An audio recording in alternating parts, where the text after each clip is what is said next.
Good evening, free enterprise fans, and welcome to your Monday night community race. It may not be Friday, but we're celebrating our flat friends anyway with Senator Crocodile's quest. My name's Inven, and the booth with me tonight is J-Mac the Librarian. J-Mac, how are you doing this Memorial Day? Oh, I'm great. I've had a nice sunny day, and you know what? Nothing says holiday like a little free enterprise to wrap up this holiday weekend. So I'm very excited to be here and to watch a great race starring our most favorite crocodile. Aw, yeah. On the restream tonight, we got Kinda Nerdy Housewife, Fiery Blizzard, PK4787, and Poi Drag going to be running through here. Got some cute little naming schemes set up for your enjoyment. And that is a Porum start. I know she's not your favorite one of the young mages in this game, but how do you feel just knowing that that white mage is all squared away? I mean, it's always nice to know that you have a white mage in the seed and early on in the seed. So I don't hate a Porum start, especially if she ends up getting paired with somebody who can actually do a little bit of damage. Oh yeah, and with the T-Wildish, there's going to be plenty of great weaponry out there. Just need one good weapon and someone to swing it. But, you know, maybe we'll get the other side of things. Maybe some heroine robes, maybe some big bows and arrows. Lots of good options here. We're not going to be really scrounging for the dregs of equipment in this seed, I think. No, not at all. And what else is coming back too? But a few boss hunts tonight. We have 3 boss hunt objectives, as well as no bedward today. We are looking for demist. So we're going to be seeing our runners on screen, checking all of the nooks and crannies of this seed to find all of those bosses to get those objectives done. Oh yeah, there's always that one that's just hiding out, you know, behind the package, or hey, you got a starting magma key? Well, guess what? They're at King Queen Evelyn. We'll see who diverges or who sticks to the main street, who goes down those side alleys, and how it works out for them. Look, all I've got to say is remember Mist Cave, because something's going to be there. I can just tell you now. So, Baigen, Kenatsu, Odin, 3 bosses that could be real nasty in some of those late game spots. Just punchy, strong, HP-based attacks on that Kenatsu. Liberate Baron Castle, kind of the freebie here, but even it can be kind of rude at times, just depending on who's on that throne. So ought to be a fun flag set. Yes, and we definitely love thematic.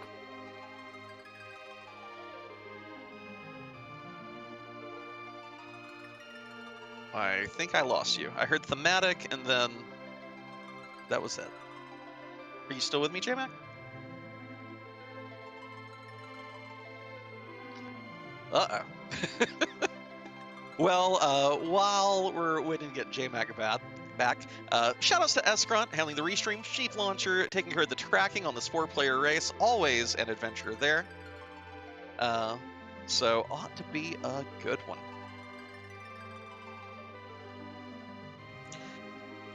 Final people are readying up. The race will be starting very soon.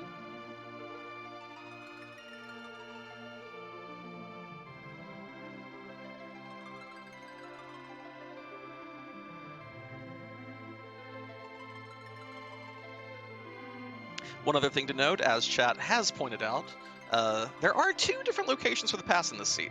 There will be one in the key item pool, and there will be one in an item shop somewhere. So if you find it early, no need to check those item shops, but that can save you a ton of time if you'd end up not having to walk the moon a second time to get to Zeromus.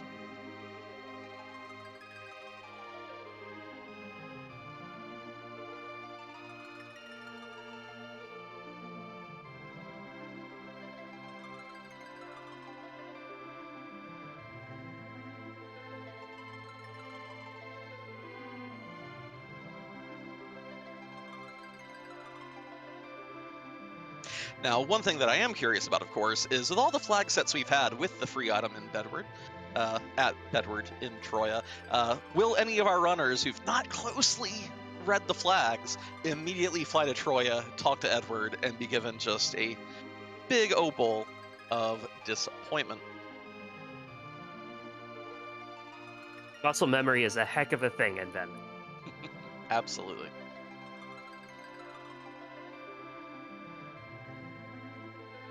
leave just one more person to ready up, and then the gate will drop and we'll be off.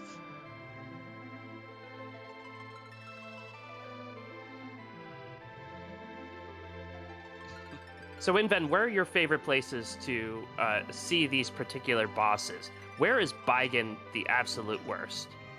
Anywhere punchy, of course.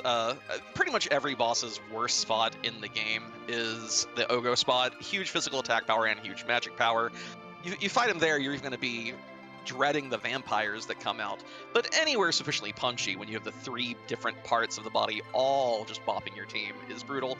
Hinatsu, the higher the HP and the faster the spot, the worse it is. Odin is basically, do you have good thunder sources? Thunder Claws, Lightning 3, those are the kind of things that'll get you through there. And I believe we have J-Mac back? I think so. Ah! Okay, excellent. cool. All right. What a time for internet to go out, right? Yeah, right at the start of the seed, so I have no idea what's happening. Yeah.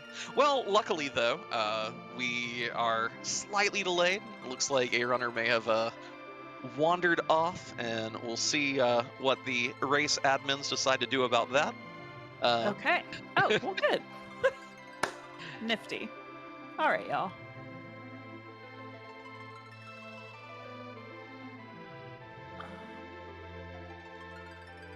But of course, in spite of particular nasty places where these bosses' unique attacks really brutalize the team, it can also just be rude just by being really buried, really gated, package checks, perhaps being at the end of the giant when there's an even worse boss at like a CPU. The CPU at the element slot is particularly irksome, of course. But we do have the back row glitch tonight, at least. Yes, and that's super helpful, especially coming off of the last tournament where the bracket flags did not have the back row glitch. So having that on and allowing you to put your strong DPS in the back row and keep them protected is going to be helpful, especially against some of these really nasty bosses. And the gate has dropped. We will be off to the races in just about 10 seconds. Excited to see this starting partner. The key item, maybe one of our bosses is just hanging out here giving us the starting item. Going to be a lot of info to take in. Let's see what happens.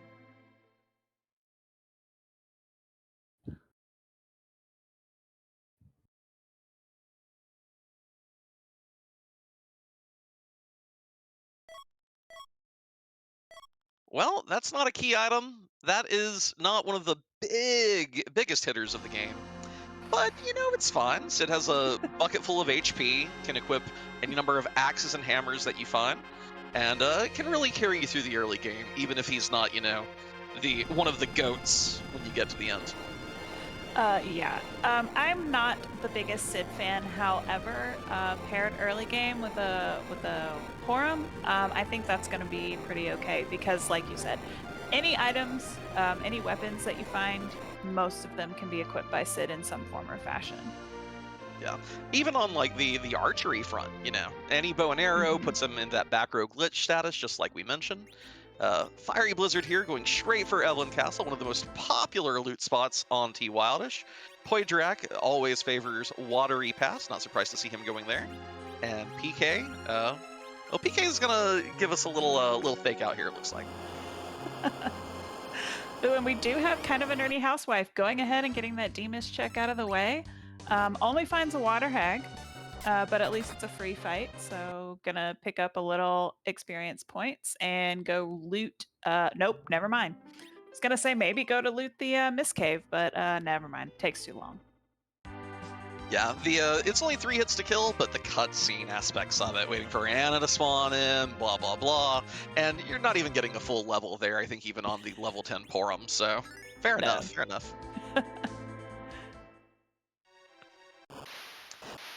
And chat asking, restrict Fusoya equal no Fusoya? Not quite. It just means that he must be gated by a key item. Will not be a starting character, will not be on Hobbs or in the Baron Inn. Now we do see Poydrak going pretty deep into the Watery Pass. Did pick up a ninja hat, so that is always good to have a little agility manipulation. Oh yeah.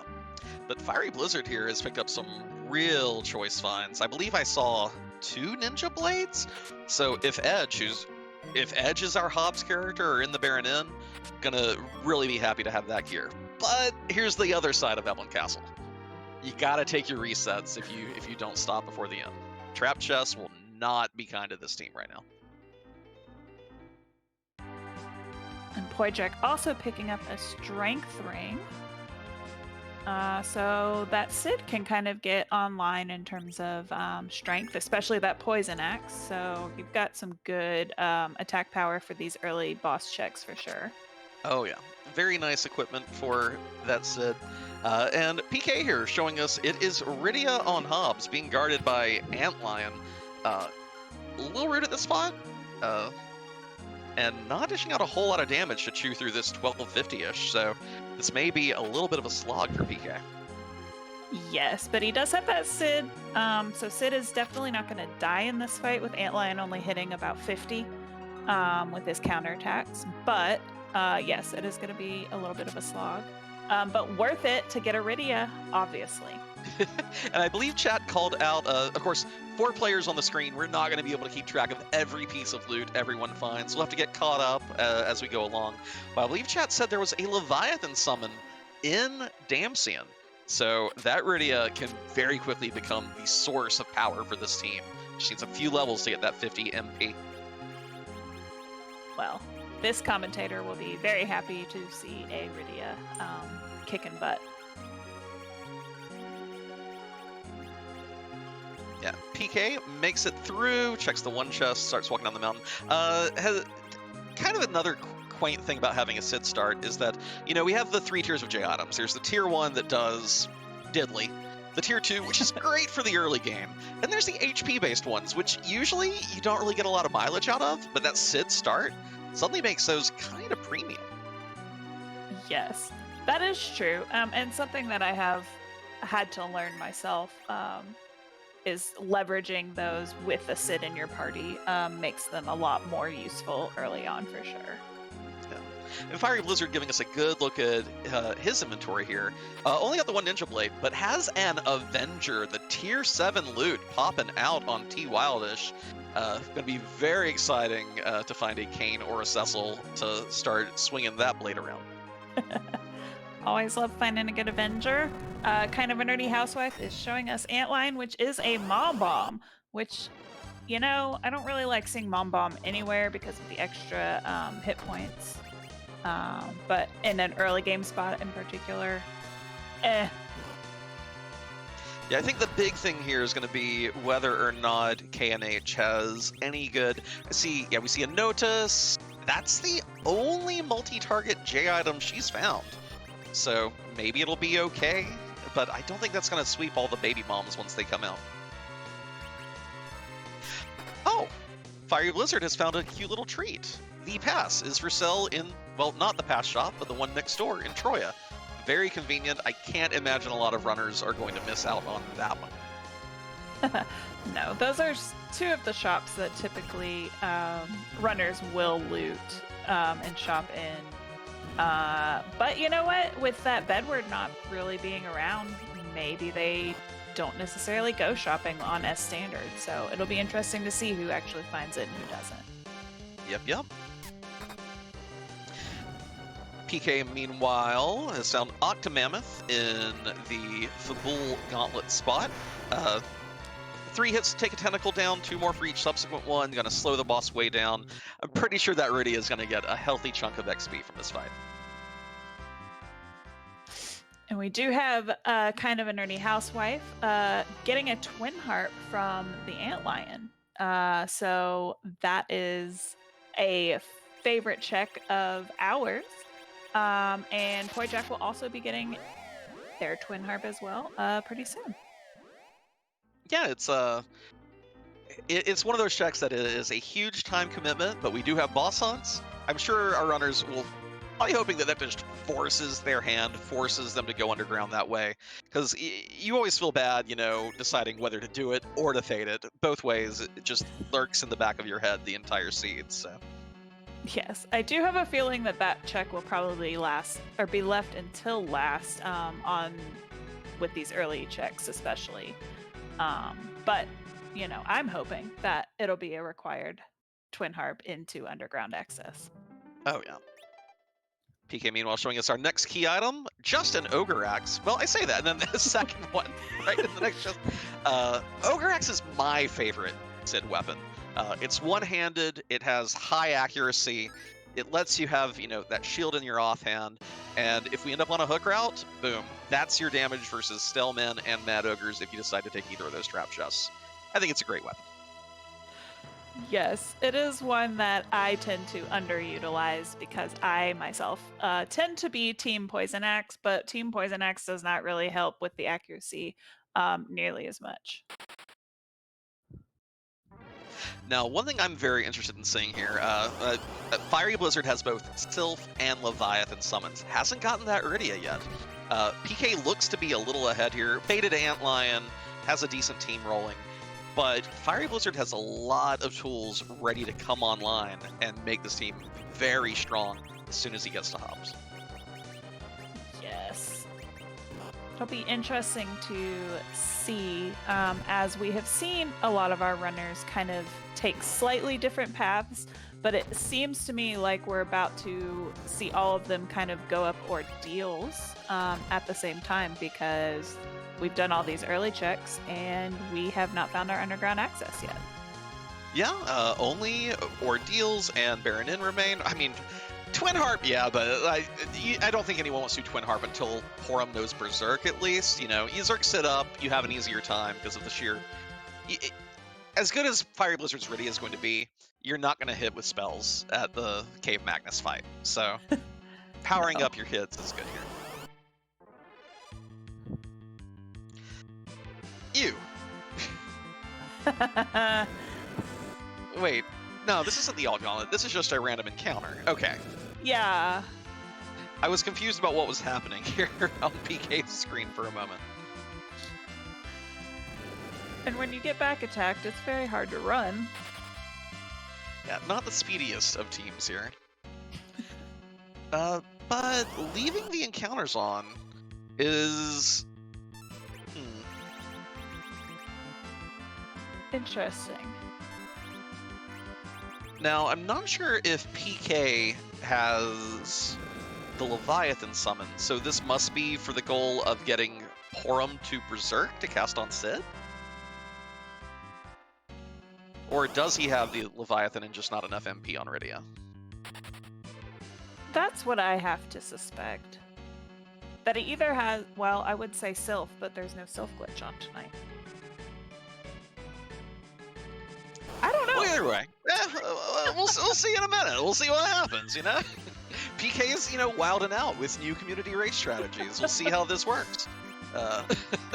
Definitely putting those bombs to good use, that's for sure. Oh, yeah. Great item to have. Everything but the ghosts on Ordeals is weak to it. All the skeletons, all the zombies, the Lilith enemies, bombs do a whole lot of work up here. We do see Fiery Blizzard also going and getting that Poison Axe from the back of Watery Pass. And then stopping to check, this will only be the elements, but stopping to check that waterfall, getting those early extra boss checks out early on a 4-boss hunt seed is always a good strategy. Oh yeah, don't want to leave one hanging, if only because, you get an hour into the seed and you're like, wait, which places have I been, which ones have I not, and just, if it's done, there's no confusion. So true.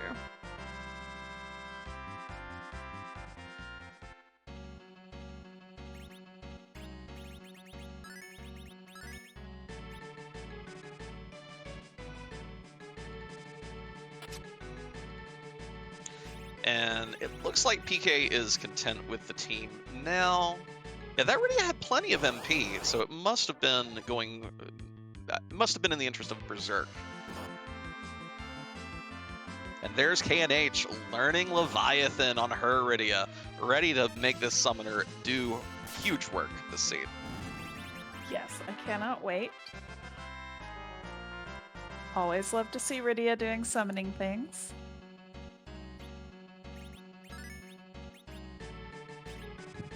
So Fiery Blizzard's Octomammoth fight, I expect here is going to go much faster. Instead of having to chop off tentacle after wait! Fire Blizzard, you don't have Rydia yet! What are you doing? It's 12 minutes in and you don't have a fully powered Rydia with Leviathan? I can't believe it. I can't believe it. Oh, there is a second Poison Axe on Ordeals. Look at that. How cute. We are about to get our first look at our first boss on Ordeals, which is a Sparkle in the form of Ogopogo. For what it's worth, this is actually a pretty good place to find Ogo. The waves are always annoying, but this spot has some of the lowest, if not the lowest, physical attack power in the game, so you don't have to worry about the follow-up punches wiping your team. I don't think I knew that. I should know that, but I don't think I did. And even going so far as to cast Sylph fearlessly, I think this is very correct. The HP you recover is going to be more, at least on the kids, than the counter blaze will do. Sid's going to be feeling this though.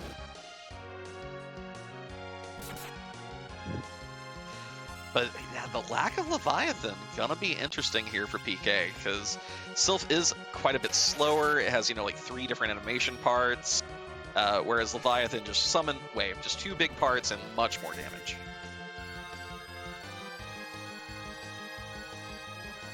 But as predicted, a majority of our runners are all converging on Ordeals right at the same time. Yeah, we're about to have so many Nope Noodles on the screen. Just an entire bowl of ramen for us tonight. And again, this is where everyone wants to see Ogopogo. It's not bad at all here. It's feast on the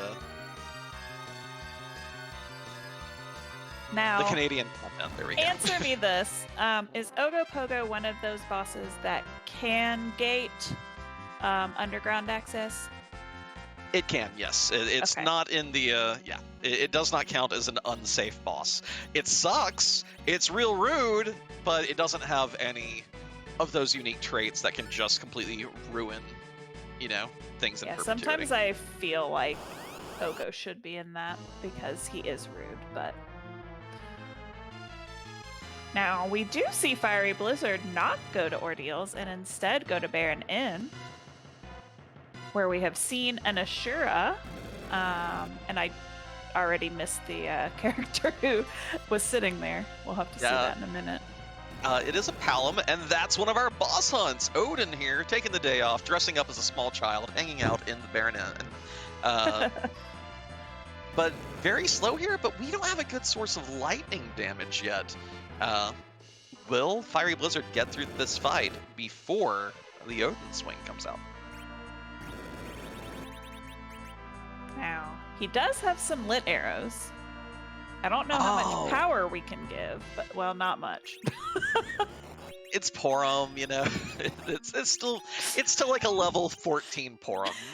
She does what she can, but without like a heroine robe and an Artemis bow, this is what you're dealing with. That was a good shot though. I like that one. Yes, chat says she is trying her best. Go, Porum, go. And all our Ordeals crew finding King and Queen Eblin in the back attack. That and Waterhag, 2 of the freebies here in sad little Earthbound spots. So to count those off and see what's going to be left for us on the moon later. Yee. Yes, as a watcher, I love seeing the free bosses come early because then that means that we get to see the runners problem solve. We'll go with that. We'll go positive. Problem solve bosses later on in the game. Fiery Blizzard. Sorry, don't think of the boss as a problem. Think of it as an opportunity. But Fiery Blizzard getting a path underground, the hook. Not necessarily the way. I mean, at least you don't have to worry if there's no magma key. At least you don't have to play the entire seed thinking, what if one of my bosses is down there? What if one of my bosses is down there? So it has its positives and its negatives. And bonus round here in the Ordeals Crystal Chamber. Yes, we do see Artemis, so we will be able to go ahead and do that trick. as well as we get an early package, which, you know what, at this point with this party comp, I'm going to check the character and Mace go ahead and sit through that boss fight because we are still looking for 3 bosses that poor Jack's trying to find. We know where one of them is, but it's not really a bad play right now. I think of these 4 racers, the one who has the most to gain from that right now, though, is undoubtedly Fiery Blizzard. He did not pick up that Rydia, so the Leviathan situation isn't really in his favor. But he has that Avenger from Evelyn Castle, so Cecil Arcane behind that package would be huge for him.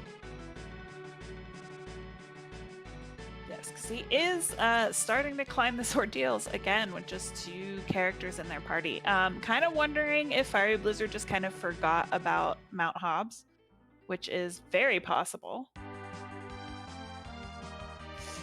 For what it's worth, on these T-Wildish flags, frequently it's better, like physical attackers can frequently end up being a better long-term investment than mages. You hate to say it, but it is true just because of how good the gear is.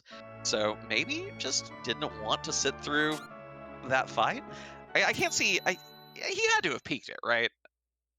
I honestly don't remember if he did or not. Gotcha.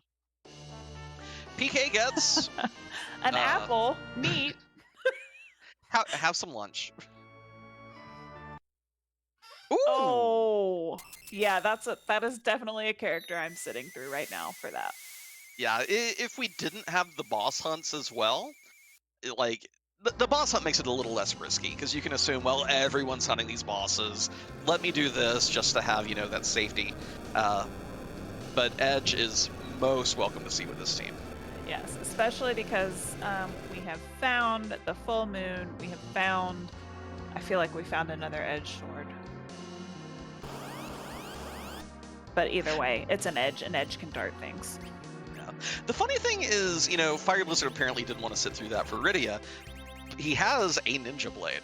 I wonder if he'll say, nope, this is also too long. I'm not going to do it.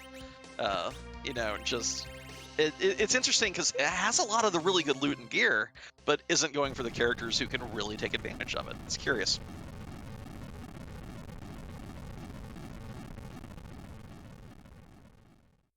And Poydrak using exit to be able to cross over to the other side of Mist Village that way without activating the package.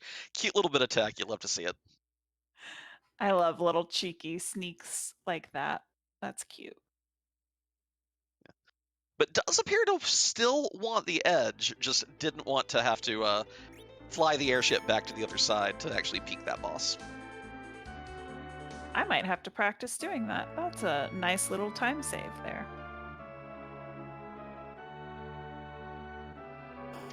I like seeing King Giot burn down the village, not because, it's funny given that he's the Free Enterprise ladder bot, but really just because I think his purple palette on the flames, it looks really cool. It's a great color. It definitely does. We are about to get our glimpse of who the package boss is. Is this actually required? No, just a pesky CPU. Kind of happy to see it here. I mean, well, the runners are. We, of course, want it to be at Elements gating Baigen at CPU. But for all these runners, they're very happy to see this here. It's not in any really obnoxious, annoying place. So. Yep, and it's a really easy way to get Edge. And then we are rocking and rolling in case we do, in fact, have to go down the hook route. So the question will be, do you go ahead and check that Twin Harp before heading down to hook? I mean, this team is very strong. I mean, you have Porum. The big thing about Porum is she gets early exit, early Zerk in a way that Rosa doesn't. That speaks to me, that speaks, go ahead and do your Twin Harp. You have these boss hunts. You have the 2 tools that let you clear that spot in a hurry. But, Twin Harp, it's brutal. It's brutal either way.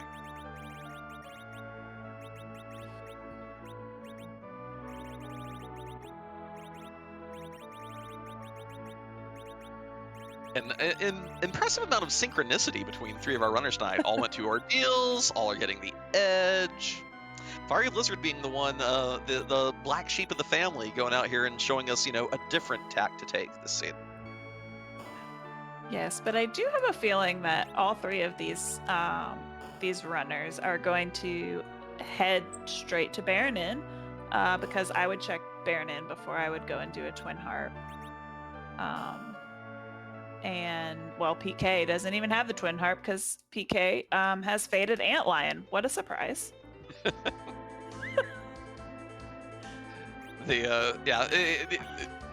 Putting all his eggs in that basket, as is tradition.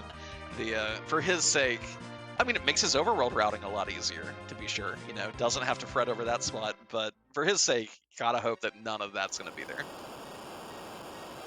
Well, maybe he just gets the hook and dives the hook. And now Fiery Blizzard ignores here. That Twin Harp.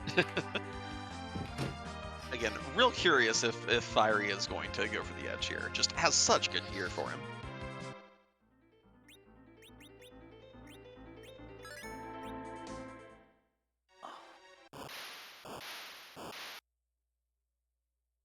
Yeah, I don't see a reset happening. No reset.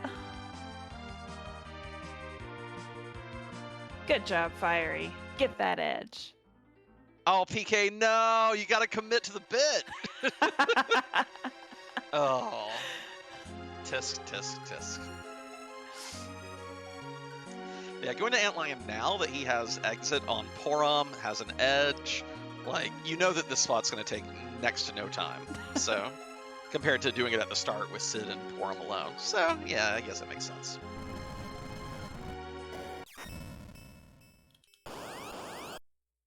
Poitrak picking up that Stardust Rod from the Baron Pantry as well. Now, does his Rydia have Leviathan or just Sylph? I don't think Poitrak did Dancing Basement. I think Poitrak did the full Watery Pass. Gotcha. So Blizzard has Leviathan but no Rydia. K&H has the full Rydia loadout, and just Damsian, it's there for you. Come on. Poitrak has no summons at all. Gotcha.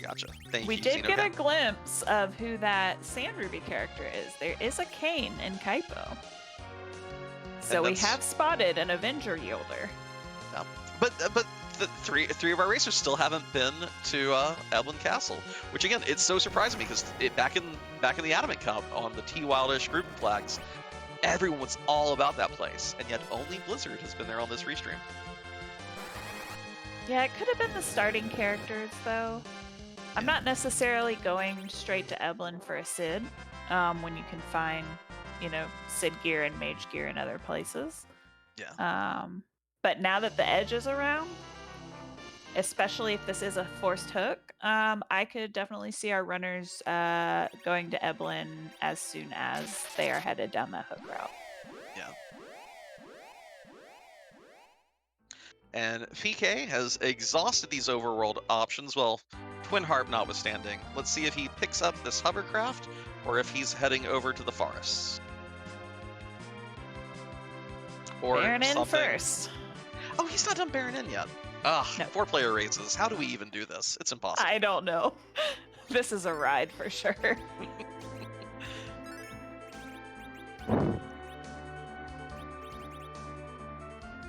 So I guess by that notion, Poitrak is the one. Poitrak is the one to look at. Has cleared all this overworld stuff. Gonna show us the first. Harp. Oh yeah. I kind of count that as an underground check because of how rude the boss is and how far out of the way it is. But That's fair. yeah. But the conceptual notion of it and the reality of it are very different things. You are absolutely correct. It is overworld. I just hate it.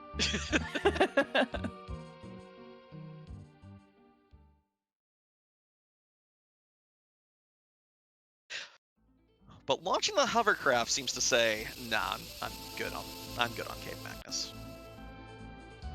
Yeah, that seems to be what Poitrak is gonna do, is fade the Twin Harp for now.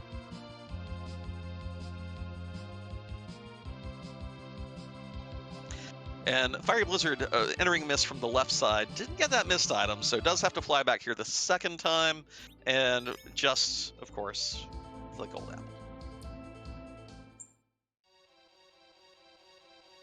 Now we do see Poydrak skipping Castle Eblin and just going straight to the shops. I would have a suspicion. Yes, gonna check the item shop. Yeah, and this is where that escorter is really gonna come into play, right? Although we have wildish gear, how much of it are you willing to sell now? How much of it are you trying to hold for a character who can use it?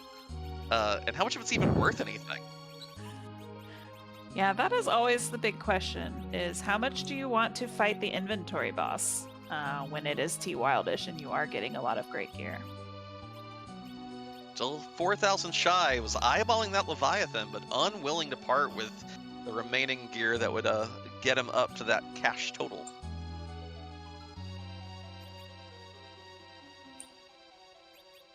Well, those are some edge shops right there if you didn't find any edge gear. Yeah, I think that Poydrak's also rocking the Full Moon Catclaw combo, so getting one more Full Moon would be a pretty big damage upgrade here. Oh, we do see kind of a nerdy housewife headed to the Twin Harp check. Not going to leave that stone unturned before diving the hook route. So we are going to get some music here pretty soon. Gotcha. And Poydrak does have a mute knife, not just a Catclaw, so better equipped than PK's is. We'll see if oh, PK also going for a harp, not leaving that unturned either. So we have 2 pro harp, 1 anti harp. What will Fiery Blizzard choose? Ooh, we do find another Odin summon. I think that's the 3rd one this seed. I mean, we were hunting Odin, right? So that counts, right? Right? You sell him, he's defeated, and boom, light it up. Oh, look at that cheeky check. Not too often do you see looting in Cave Magnus, but we picked up a curse ring and a Stardust Rod on kind of a nerdy housewife side. Oh, fantastic pickups both. Never have to worry about anchoring now. And, I mean, we have a Palom and Iridia. More Stardust Rods, the merrier. And a Rosa. Yeah, Rosa with the Calbrana dolls at the Ruby spot. A relatively benign boss fight on this hook route. If we expect this to be nasty, it's going to have to come from the King Queen Evelyn spot.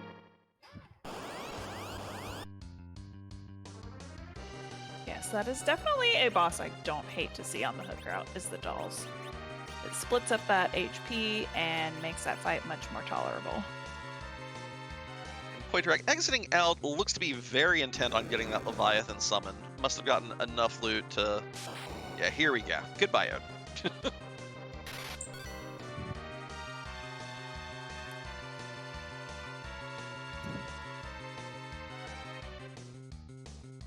But I guess it's about time for a musical interlude. So while Poydrak puts this Rydia online, let's get some tunes from KNH and PK.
Well, that was fun. That was fun indeed. We did see kind of a nerdy housewife wipe because the D-Lunar spot is no joke. But we did see PK get through for a lightsaber. Yeah, not the reward you're looking to get, but it's great news for KNH. You know, she doesn't have to. I mean, she doesn't know it, but you know, if she commits to the fade, saying I'm never going back there, she'll be in great shape. But D-Liners there are so nasty because you don't want to hit them physically because that activates their virus script, but you're not going to damage them with magic there either. So your choices are throw a stack of weapons at them with edge. If you have HP-based J items, like some fire bombs that do well there, but really it's just they're just jerks. No really good way of dealing with them. No, not at all. So hopefully kind of a nerdy housewife realizes that she, in fact, does not ever have to go back there. Meanwhile, Poydrak dipped out to go do a little bit of trap chest fishing in Ellen Castle. That'll be a really fun weapon if Cecil ever shows up. Oh, I'm feeling Cecil will show up at the end of the Giant. Which we may or may not actually see. I mean, we still got 2 boss hunts to track down somewhere, so it's not unheard of. Did notice that Fiery Blizzard also picked up a second ninja sword from a chest in Evelyn Cave, so his edge is rocking. Just fantastic loadout.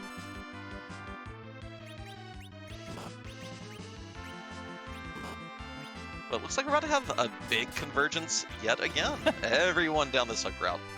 Yes. And with some of the weaponry that we found, it wouldn't surprise me at all if all 4 of our runners try and take this Mad Ogre chest, just for a little more experience before hitting that King Queen spot that we still don't know about. Yeah, and just again, with the dolls in the second spot, we know that's the real threat here. Whatever's there will be fast, it'll be punchy, so any number of bosses there can really... it's good to be prepared, we'll put it that way. And we do see Fiery Blizzard showcasing the life glitch. Casting a life pot onto one of the dead ogres is going to get him even more experience points from this fight. Yep, enemies in this game all have 0 vitality, so if you life 1 or life pot them, they come back with 5 HP times 0, which is 0. I know we say no math usually, but I think that's an amount of it we can all deal with, just a tiny bit. And yeah, you get an extra dose of money and XP, and that is a lot of levels on that Rosa. Yes, got her up to Berserk, I believe. Yeah, Blink's still a couple away. Now, it is cute that, again, Fire Blizzard made the trade of Porum for Rosa, but that means that he's going without exit until we get Zot access. We'll see if that ends up coming around and biting him at all this soon.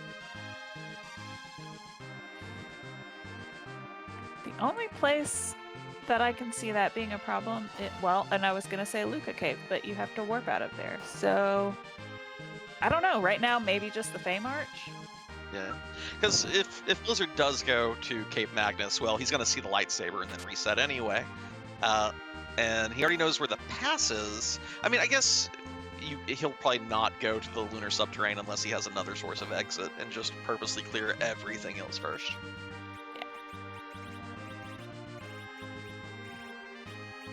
Yeah, a whole lot of Mad Ogres going on. One right after the other. And it is in that first chest right there, so even if you're not really looking for them, a lot of people typically try and just grab that one anyway, so... I have a feeling that PK is also about to get a little mad around here.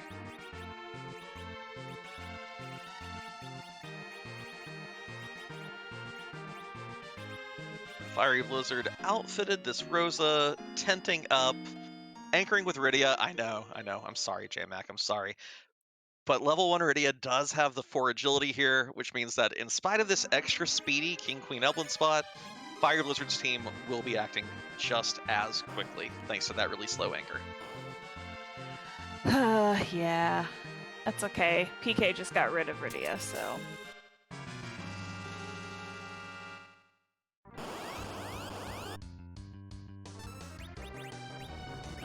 Ruby at the first spot. Okay.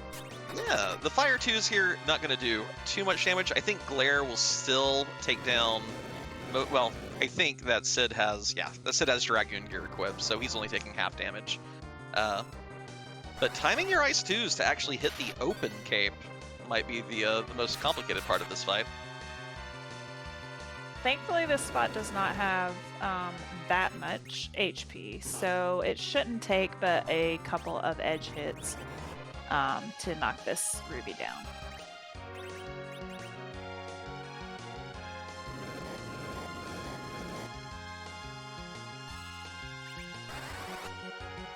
Yep. Poydrak showing the full array of Rydia summons. You know, he fought that Leviathan, but Sylph, Sylph is still getting work here, healing the team up. But whoever here has Leviathan or a Palom who's already up to Quake, gonna have a much better time with the Dolls fight. Oh, most definitely. We've not seen Hourglasses yet. You could still cast Toad on them. It's tricky to land it because of the accuracy of the spell. But you can Toad the 3 blue dolls to keep them from transforming. Fundamentally, this fight's not going to be a big problem for any of these Forerunners, I think. No, and in fact, they're very confident. Fiery Blizzard and Poydrak said, I'm just going to YOLO and go straight through and not even save.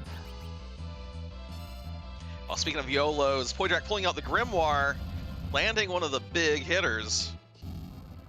But not quite strong enough. Are we going to get a big doll? It is very possible.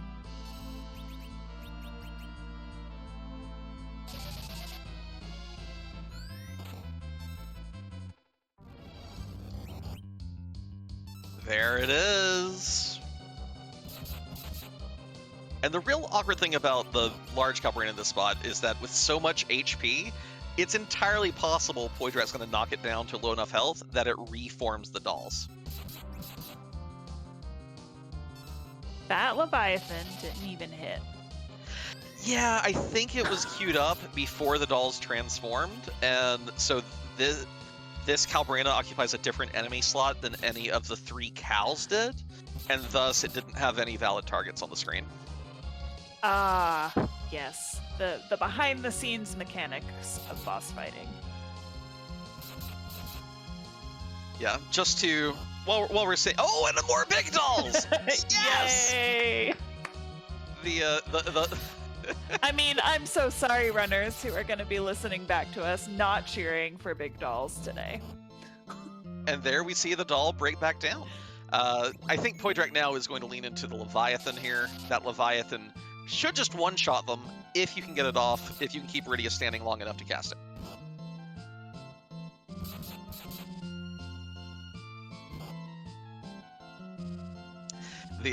By way of contrast, we can also talk about, the Mom Bomb fight has one enemy that becomes 6 as well. But the Mom Bomb occupies the same slot as, I think, the top right, one of the baby bombs.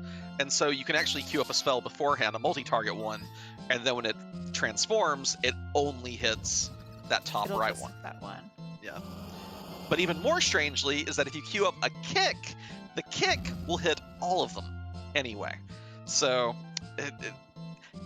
it's a cool game. It's very consistent in some of these regards. Yes. Very, very good mechanics. Very good coding here. Yeah. But Poydrak's through. Leviathan on the rebound after turning the doll down.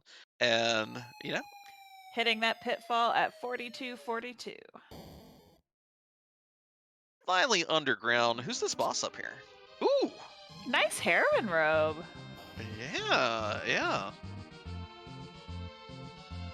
Magus Sisters at the top of the tower. Leviathan's great versus them. We know Poidrek has a mute knife, also fantastic for that. Lots of ways to dish out a ton of damage to those sisters on Poidrek's team. So, Inven, you're Poidrak. Where are you headed first, underground? Poidrek has a crystal sword. I'm going to Dwarf Castle immediately, because I am fishing for a Cecil. I want that sword online going burr. I know there are freebies to be had, but you got the crystal sword. You have to do character checks, I think. But that's if you're me. I love crystal swords. They go crunch. Chat's asking about toad strats. Yes, the blue dolls in the back, the cows, do not have the boss bit. You can stop them with hourglasses. You can turn them into toads. And if you turn them into toads, their punches go weak. They take a whole lot of extra damage from your physical attacks. And when they try to cast their enemy spell, which turns into Calbrena, it whiffs, it fails. So you can toad them, kill the 3 red dolls, and then the remainder of the fight is even freer. Those are good strategies to have. But Poidrak saw those Magus Sisters and is making the keyless tower play. For what it's worth, I also like this play in a big 19-player community race. It's good to make a play that you think the vast majority of people won't, especially if you think you had any hiccups. And Poidrak did have a hiccup in the dolls fight. We saw the big doll. They broke back down. So this is the kind of play that you can make, kind of wild out a little bit and see if it gives you a big advantage over the pool at large. Meanwhile, we do see PK, who's turned encounters back on, is trying to get a little more experience points or get a spell up on Rosa. I'm not really sure. He's getting Quake on Palom. I think his Palom didn't quite hit level 23 for Quake, and he doesn't have a lot of these other tools. He may not even have Toad yet, actually. So that's why he's going for it. Makes sense. So we do see those Magus Sisters from the top of tower, and Edge with that mute knife is hitting about 4,000 on each sister. So this fight should go pretty quick. Fiery Blizzard taking advantage of that perfectly anchored team to be able to throw a Quake out on these warriors before they even get a single swing off. Gonna add a nice little XP infusion, and let's see what the trap chest here in the Feymarch cave gives. A dart, a nice dart. Yeah, I mean, it's great. We don't have a spoon yet. That's the next best thing to throw with your Edge. But Fire Blizzard doesn't have the crystal sword, so we may hold that and hope for a Cecil. Oh, that's so rude. Poidrak didn't check the Troya shops. He doesn't know that the pass is there, so he's going to walk this out. That's very unfortunate. Well, that is a nice little bit of experience points as well on his mages, so it's not terrible to walk this out anyway. Yeah. But the tower key is the Feymarch freebie, and there are sirens for sale here. So it looks I guess like for what the it's right worth, play was Feymarch. Yeah. For what it's worth, all your opponents are probably going to get that same pass and also feel a little awkward about it because the tower key will probably lead people up there. But the walkout here and the potential of going back a second time is real rough. But we'll see where he goes next. I want to see a Crystal Sword Cecil going crunch crunch tonight. That's all I want.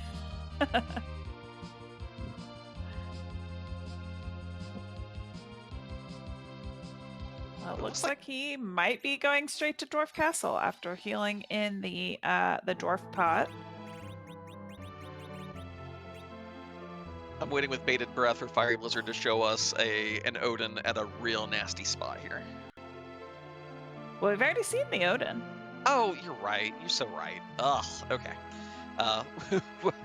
We see two rather benign bosses. That is either Kaipo or Baron Guards on the left. They have no boss bit and are vulnerable to many things. And have we've seen elements, we've not seen Mylon or Mylon Z, right? Yes. Okay. So Purple Robe on the right is one of them. We do find some Bacchus wines in the Dwarf Castle shop.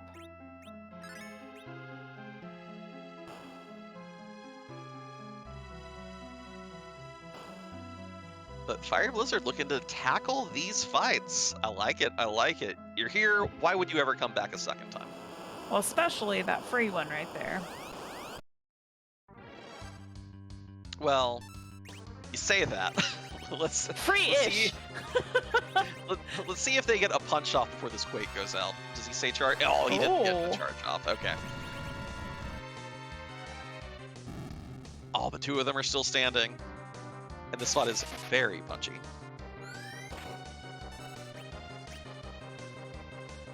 And Poitrak has found Mr. Snecko. Dancing a merry jig.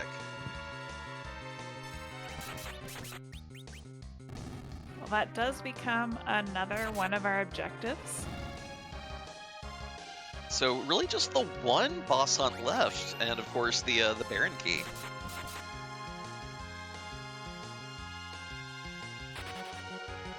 Meanwhile, down on PK's side, we see PK get rid of all of the dolls.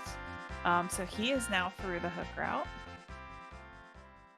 And we'll be joining our other runners underground. Fireballs are getting a Sand Ruby. Now, I believe it was KNH who saw the cane in the bed. But that's good news for Fiery Blizzard. Has that Avenger burning a hole in his pocket. And that is a very good character to equip it. Yes. Yeah, he has the Avenger. He also has an X-Cal. So a Sand Ruby is definitely something I'm keeping and going to check that character when I go back overground.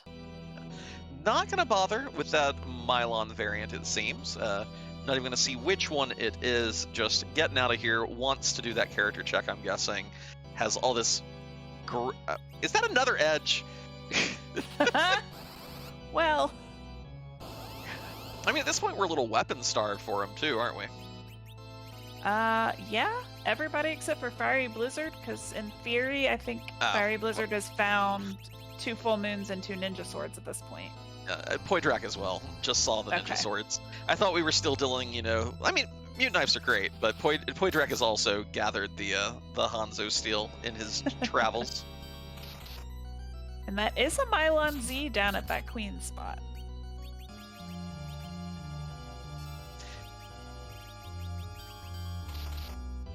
Not a whole lot of damage coming. Oh, punchy. Yeah, you kind of forget how punchy these spots are until they punch you in the face.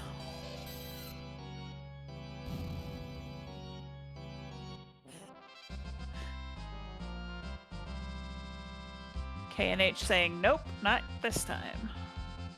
Yeah, the nice thing about Mylon Z, of course, is it'll only punch one person at a time. It uses a curse ability periodically. Wait, no, the curse is on the elements version. It just punches. It punches and it poisons you if it lands the punch at the right time.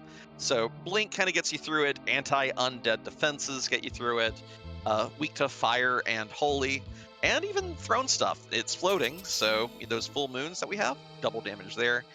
But the team just, I think, needs a few more levels, so we'll see if KNH pops some sirens to power this crew up.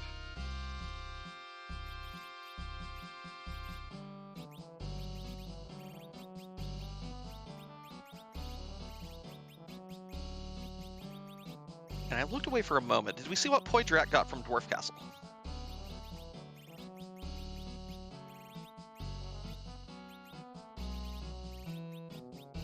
Oh, thank you, Chad. Thank you, Sheep Launcher, handling the tracking. Okay, busy handling the inventory, boss, and then we'll get to find out what the item is.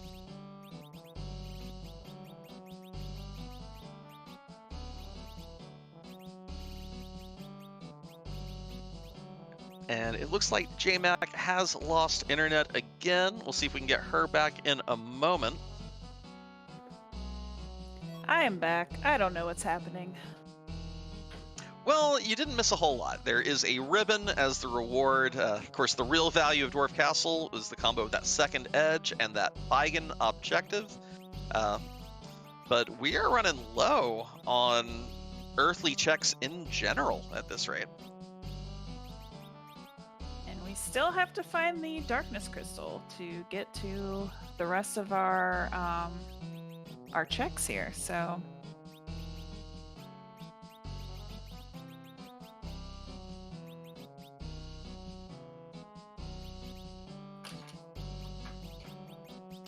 And wine. That is a very nice dwarf shop for this team that Poydrak's rocking. Since he's so intent on using Rosa as his anchor, it's really hard to put, to make a white mage work triple duty. I need you to heal, I need you to blink, I need you to zerk, I need you to do cast wall sometimes, and just being able to take any task of that and give it to the zerkers themselves is very helpful.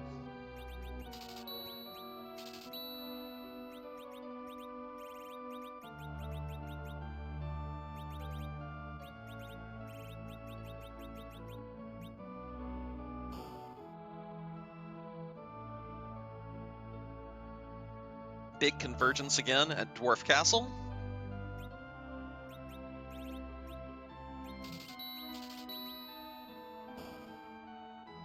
Now, of course, although we have the two Fey March fights here in the booth, we know that the Kaipo Guards fight is nothing.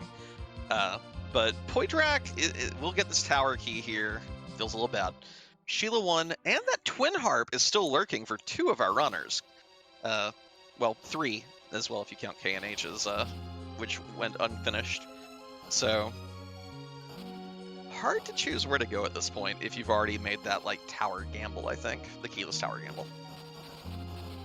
yeah, but while you're down here, especially because Poydrak is about to get this tower key, it wouldn't surprise me at all if he heads back up, just to make sure that that is not your, well, number one, not your go mode. Yeah. Like, it's one of those things where you feel real bad about it, but you may have to go, because a healthy chunk of the competition is going to get that freebie before they go up there, and that's going to guide them there as well. So it's just how much do you commit to the chains that you've gone down versus how much do you worry about playing against the pool. Anyway. These are the eternal questions of free enterprise. Group races are hard.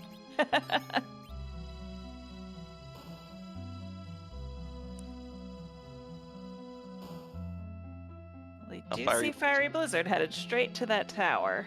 Yep, and Poydrak heading down, gonna see these 2 fights.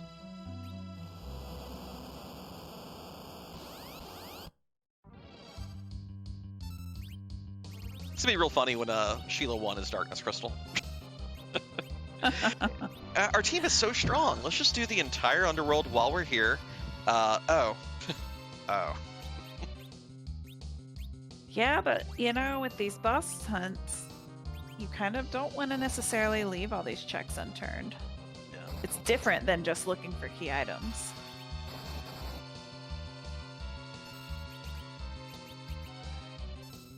Shoutouts to Poydrak, by the way, taking this fight while at a combined party 4 HP, knowing he's going to get the coffin off in time. The soldiers then, they get confused in the melee and just attack each other. Going in, just a supreme show of confidence that you really love to see. Oh, for sure. Now the question is, does he go back and heal before taking on this Mylon Z? Might be a good idea. But I think he will take that fight. Has a source of blink, does have those full moons handy to do double damage. We see him headed back to the nap shack. So. And we do get our first look at the boss inside the Super Cannon room. One of our other freebies, the Dark Knight Cecil.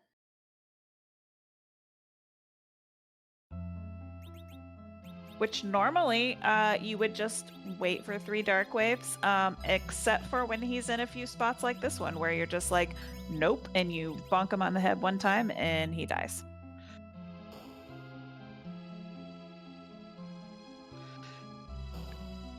Now, Fiery Blizzard is heading up here, gonna take the save room. I like this because having already had access to Sirens, you don't necessarily need the XP the Magus Sisters give you. And you can shave off a few seconds by resetting here, because he has seen the pass, right? Or yes, I think he's the only one that's gone in those shops. Yeah.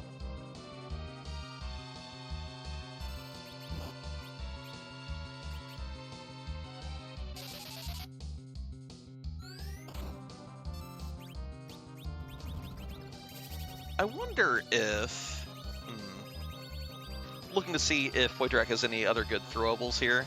And I didn't see anything that really stood out, like the X-Cal that Fiery Blizzard picked up, so...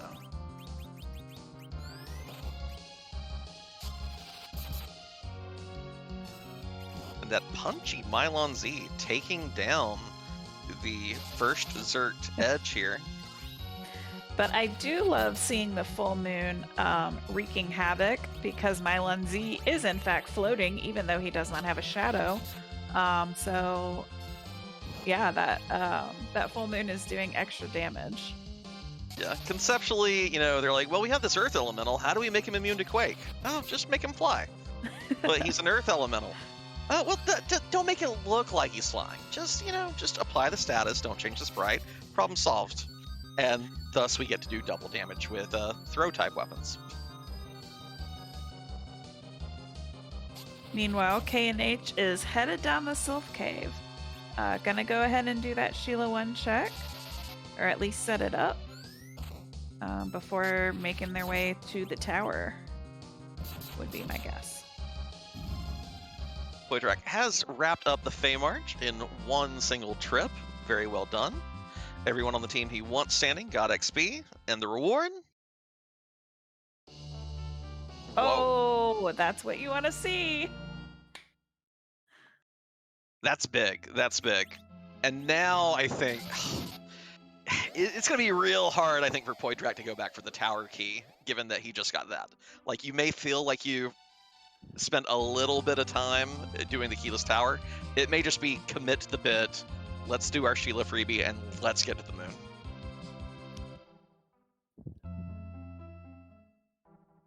Well, and we know that it's at least not our boss hunt, and we're about to find out if the tower key does in fact yield the Baron key. So... oh no! He's not committing to the bit!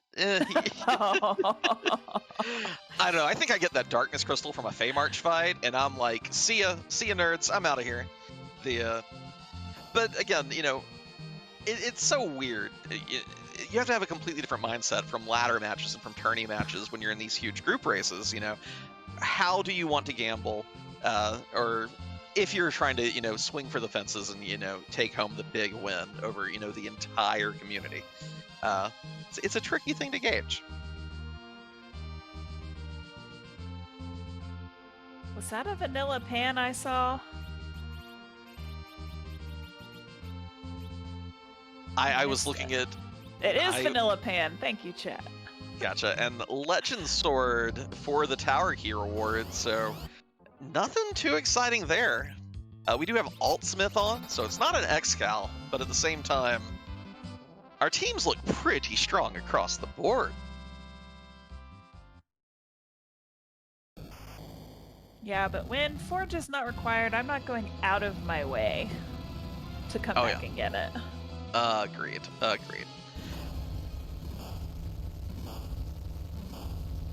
Yeah, we are seeing K&H go ahead and immediately dive for that pan check, because that is 2 more key item spots, hoping that she does not have to go to the Fey March and kill those bosses.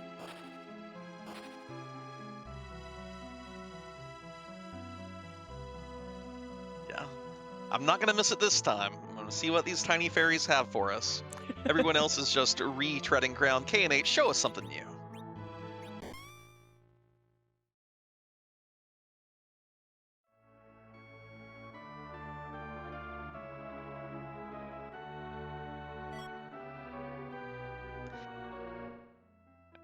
It's a key item. Yeah. At this point, you're kind of happy to see some key items just because we have found so few that when our runners are ready for a grind, getting that double XP will be nice. But again, no adamants are on, so it's just going to give you a random high tier item. Yeah, it'll be something from the tier 7 pool, so we'd love to see something like a Masamune. If you're rocking the Rydia, a Bahamut summon would be pretty juicy. So there's some really good options. But, of course, adamant armor, oh, I miss it already.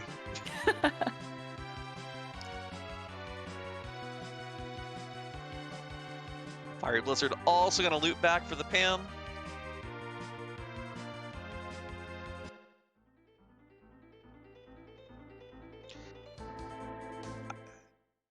I'm rooting for a Moonveil. Come on, Moonveil.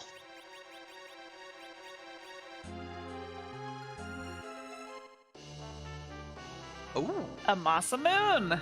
All right. You don't hate that. No, definitely not. Nice upgrade over the Mute Knife that particular edge was wielding. So, big upgrade for K&H. You'd love to see it.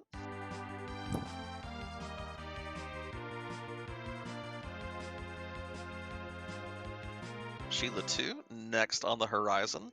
So yeah, only Darkness Crystal on stream right now is Poidrax, but it looks like PK is getting set up to take a swing at his Mylon Z fight too. It will be interesting to see if Poidrax goes ahead and does the full pan loop, or decides to fade in and go to the moon. Well, he better. That's the Baron key. So we are down to only one boss hunt required. That is Keinatsu. We're all hoping for the element spot, I know. But yeah, so just to recap what we've needed in the seed, Odin was at Baron Inn 2, Baigen at Dwarf Castle 1, Darkness Crystal, in case we need it, for the Keinatsu, is this Mylon Z at Asura, and then Baron Key, Sheila's gonna run y'all around the world to get it, but she's holding it at pan check number 2. So it could very well be that the moon is not required at all. Absolutely. If Keinatsu's hanging out at his vanilla spot, or down in the basement here, or if we get more key item chains, could be Darkness completely irrelevant. Well, we are about to see what lies in Baron. K&H is the first runner to head that direction.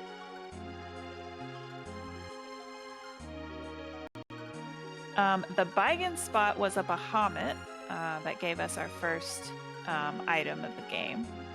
So we know that Keinatsu is not there. So Keinatsu can either be in vanilla or can be hiding down at the Odin throne.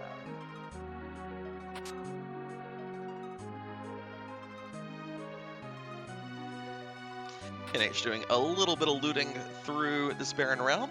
Main thing I saw there that was a Siren. If you're going to be grinding your mages to nuke, you will want quite a handful of those eventually. Fiery Blizzard not far behind her.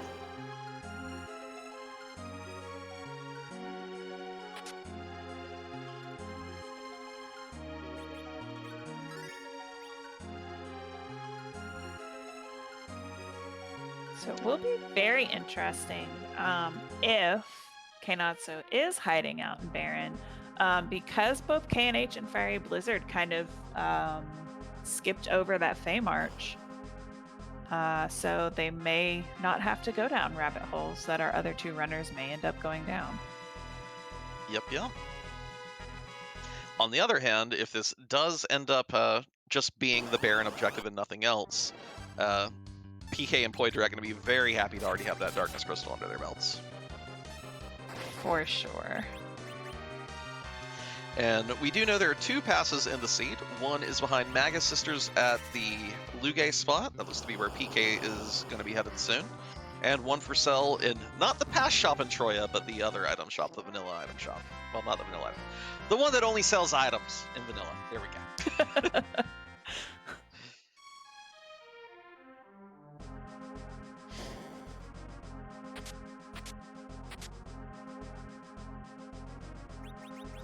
And here we go. KNH doing a little bit of re-equipping. Actually, Fire Blizzard may be the first one to show us the... oh, okay, neck and neck. Let's go. We have our own mini race on screen right now. I kind of hope this is the alt gauntlet. Oh, it's Dr. Luke. If it had been the alt gauntlet, you know, just to have Senator Crocodile usurping the Baron throne. Yes, of course. Can't have a seed named after Senator Crocodile if we don't see Senator Crocodile. But alas, it's just a Dr. Luggage who's just gonna talk our ear off. Yeah, and the one shot on Balnab, and Luge goes immediately into phase 2 for KNH. The HP at the spot split between 4 different parts. This fight's gonna go pretty quickly for these well-equipped and well-leveled runners. Yeah, especially Fiery Blizzard, who has 2 edges.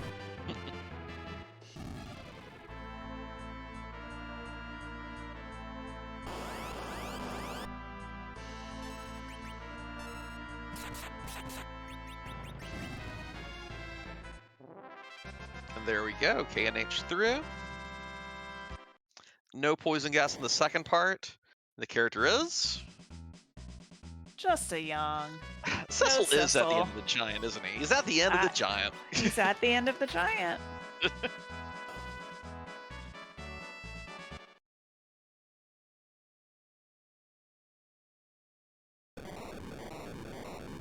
PK here, working on the Maga Sisters. We know the pass is here. Poidrek just behind KNH and Fiery Blizzard, taking care of Baron. And I'm trying to think of what the...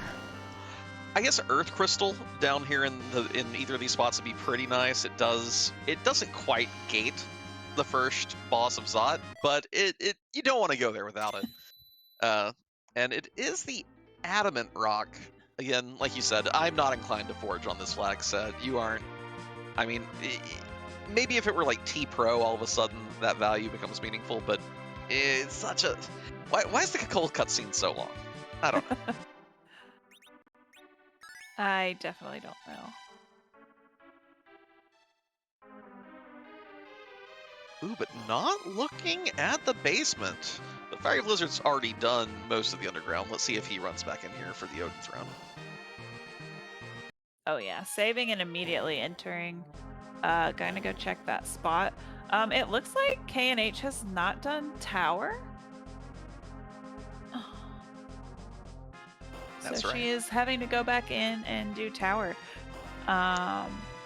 Which, when she does the tower and gets that legend sword, we might see her actually go and forge just because she's already down here. Yeah, you know, it's a high tier item, and we got a Masamune from the Pigtail. Maybe there's even more fine Hanzo steel down there. Well, this is not Arcane Abso. It is a Witch Burn. So we know that Wyvern will not Mega Nuke. Instead, he puts us to sleep, which failed. So nice blogging.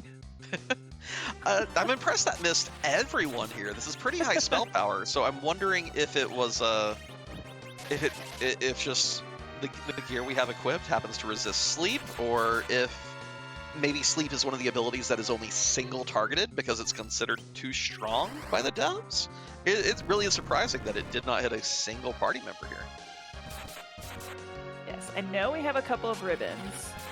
Yeah. Chat saying we also have some ninja hats, which helps too. Oh, ninja hats protect against sleep. Surprising. I guess a ninja never sleeps. They're very unhealthy.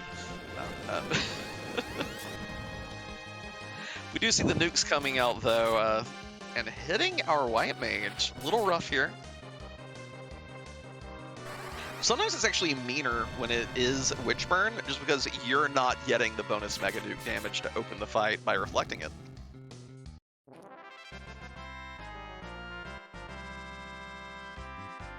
So we do see on PK's screen, he's kind of struggling with this Maga Sisters fight a little bit.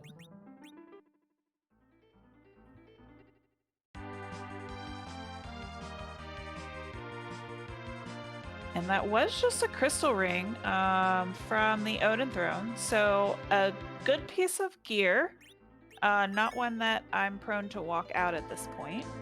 But now we see Fiery Blizzard headed to go ahead and make sure that the Cave Magnus does not hold the Kainatsu before headed to the moon. Yep. Well, Fire Blizzard faded that Mylon Z fight back in the Fey March, so not wanting to walk through that entire cave again, but kind of resulting in him last locationing the Darkness Crystal. Oh, that's right. He does not have the Darkness Crystal. So Poitrak, accordingly, looking in pretty good shape here. We'll see if he commits to the Wyvern fight, but after this, it's a Twin Harp or Moon for Poitrak. Oh, and chat pointing out, you could also just gamble that it is the vanilla Maga Sister spot. You do not need an Earth Crystal to fight that spot. Well, that would definitely be a gamble at this point. And Poitrak does not spend any time fighting that. This play makes a lot of sense. Poitrak has one boss hunt to go. He has access to 1, 2, 3, 4, 5, 6, 7, 8 via the Darkness Crystal. That you can face check all of them, but the CPU spot, all the others you can just peek and then reset, peek and reset. And I think that's what we're going to see a lot of here. Yes, definitely taking a gamble on all of the available checks, as opposed to, you know, it could be buried in the Earth Crystal, it could be buried in the Luca Cave. Yeah, that is a combined only 2 of those require the key item. So Poitrak has access to every boss fight in the game except for 2. I don't think you spend time fighting the Wyvern for sure. No. Anyway, while he does these cutscenes and starts peeking bosses, have some Twin Heart music, chat. Encore, encore.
I really do love that tune. Is this even round? Excalibur for the. I gotta. we forgot to alt the forge apparently, but Silly seed roller. Yeah. Dang it, Escron.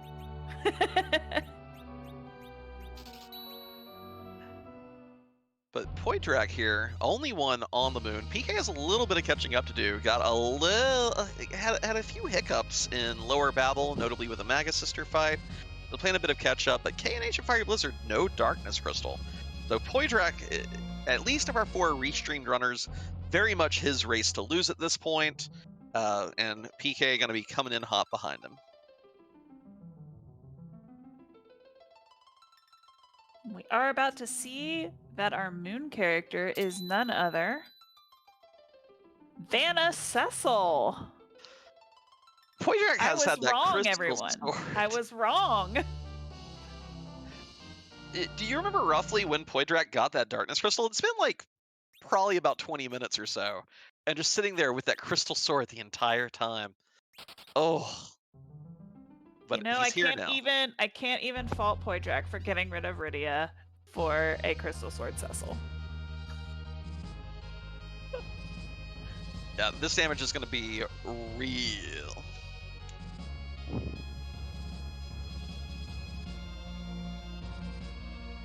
And at this point on the moon, Cecil is really easy to slingshot. So he will get a lot of experience really quickly with these moon fights, especially with 10 key items. And yeah. And Seemeki was nice enough to go ahead and give him to us back row glitch, bow and arrow on Cecil at the start. He is ready to roll.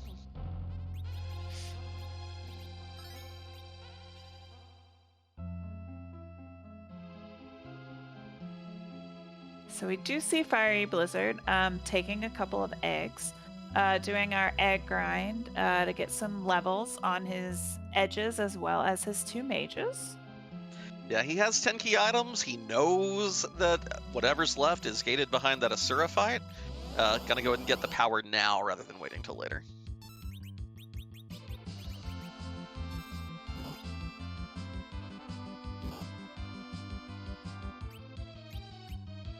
Meanwhile, Poydrak is showing us one of our other favorite grinds, the King Ryu Gold Dragon grind that you can find in the LST as well as on the boss floor of the Bahamut Cave.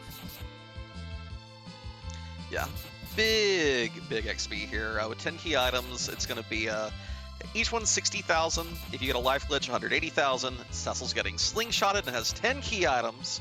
So this is going to be effectively 720,000 experience for Cecil. You don't have to do that many of these. No. In fact, you might just be one and done on Cecil. These edges have been working so hard, and then Cecil comes in after one fight and is going to be basically doubling their damage.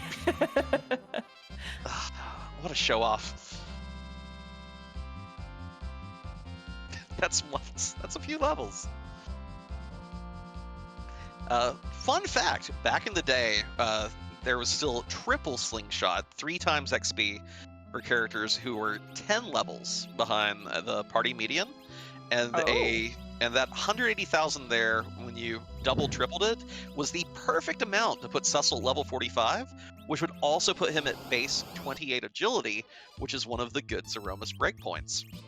So even if you got a very late game Cecil, it was very convenient to quickly sling him to 45 and roll on into the Zeromus fight with him. Well, that is a neat piece of history. That was definitely before my time of free enterprise. Yeah, triple slingshot a little strong, especially on mages. Like, we talk about, the egg grinds and the D-money grinds. Now imagine that you only have to do 4 deep machines to get your Rydia to nuke. What? It's kind of strong. You could definitely get Rydia to Meteo really fast, too. And everyone loves a good Meteo Rydia. Right, Possum?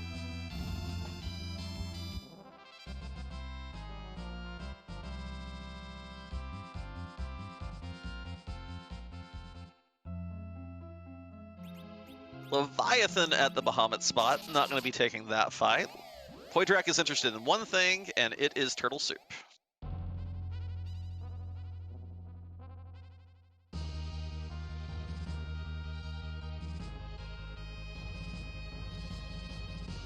So we do see K&H using the Toad strat that we talked about earlier, but on the Officer Soldier fight. Yep. The charge effect won't work here anymore, and the retreat effect will not work either. This officer is going to try to run away, but they're just going to chase this poor little frog down. It ain't right what they're doing to that little frog. But the frogs are so cute.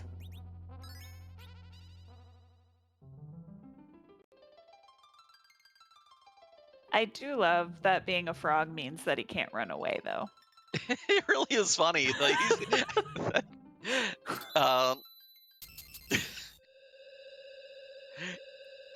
It's also a little ironic because if I remember correctly, Final Fantasy II, the Famicom game, the original one for the Nintendo, well, not for the Nintendo, for the Famicom, the Toad spell in that one is actually an insta-death spell that you turn the enemy into a frog and then they just run away. And you can even, I believe, by and if you reflect it, I think you ignore status immunity as well. And you can actually beat the final boss of Final Fantasy II by turning it into a frog and it just runs away. And these frogs can't run away. No, they can't. No running, no hopping, no frolicking. That's the word I was looking for. And Poitrak is taking a boss fight here because he has coffins and it's free and you can life glitch. It's free, yeah. But there's one thing here. His rose is still standing. Anchoring is about to go out the window. Not that you need to anchor with Crystal Sword Cecil. You know, maybe he just wants the second dose of Zerk and Blink and such. Yeah, that would make sense. With the 3 Zerker party. Ooh, no, that's a cheeky little find. Poitrak is down to only one boss that he cannot access in the entire game. Yes, we'll call that Luca key a little bit of insurance. Yeah, I can't see him running to that immediately here with all these other ones waiting. No, but that's definitely something that you are glad you found in case you have to go hunting for it. No. Fiery Blizzard gets his Darkness Crystal. Now, here's another thing I wonder, you know. Big group race, you have last locationed the Darkness Crystal from a Feymarch fight. That's not too unreasonable to take. Do you still go to the moon? Or do you YOLO a giant check? Where do you go in this situation? If I'm Fiery Blizzard, knowing that I just got Darkness at 125, I am going to the giant. Because I know I'm not going to outrun anyone who got the Darkness Crystal 25 minutes ago and they went to the moon, but like I could potentially outrun some people if the answer is on the giant. And from the metagame perspective, if any of our runners are looking at the race room, no one's done yet. All 19 runners, no one done yet? I'm thinking we might have a cheeky hidden Kenatsu here.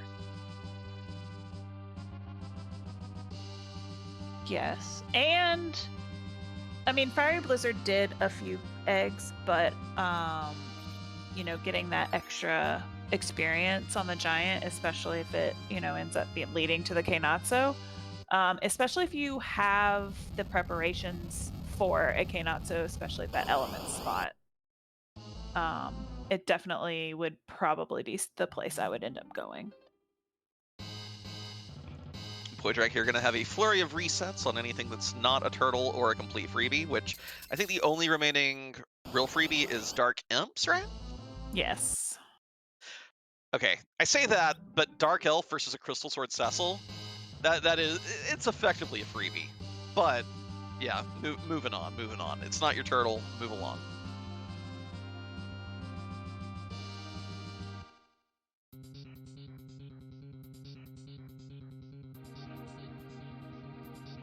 We do see K&H now has her Darkness Crystal, so we'll be joining the other runners in raising the whale and deciding whether or not she wants to go moon or giant.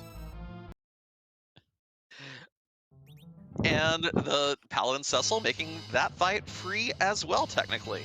After the second swing of the sword, the karate fight sets an invisible flag that says, your next hit from a Paladin will make me go ouch.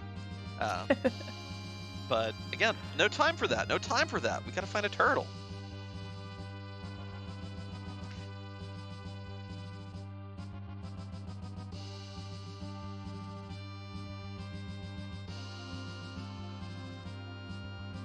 So if I am Poitrak and I face check this and it is not Kenatsu, I'm still leaving a safety save or like a save scum up here just in case.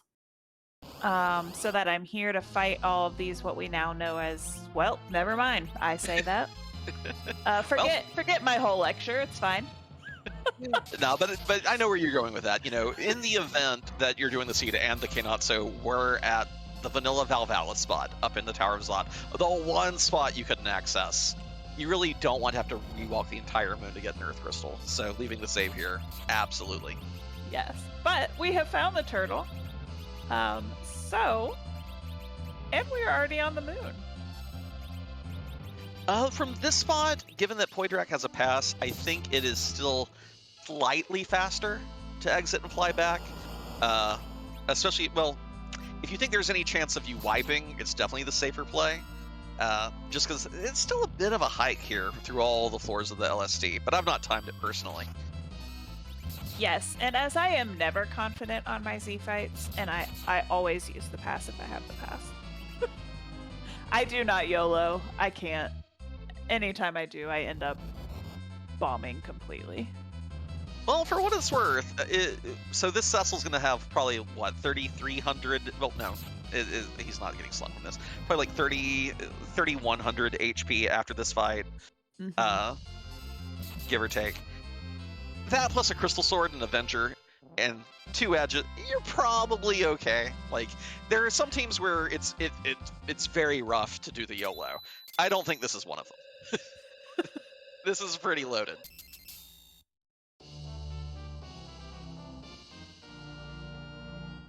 So Poydrak is the first runner on Restream to get his crystal. So we will, and the Earth Crystal. Oh, wow. So, late game treasury check, anyone? No. Very convenient there.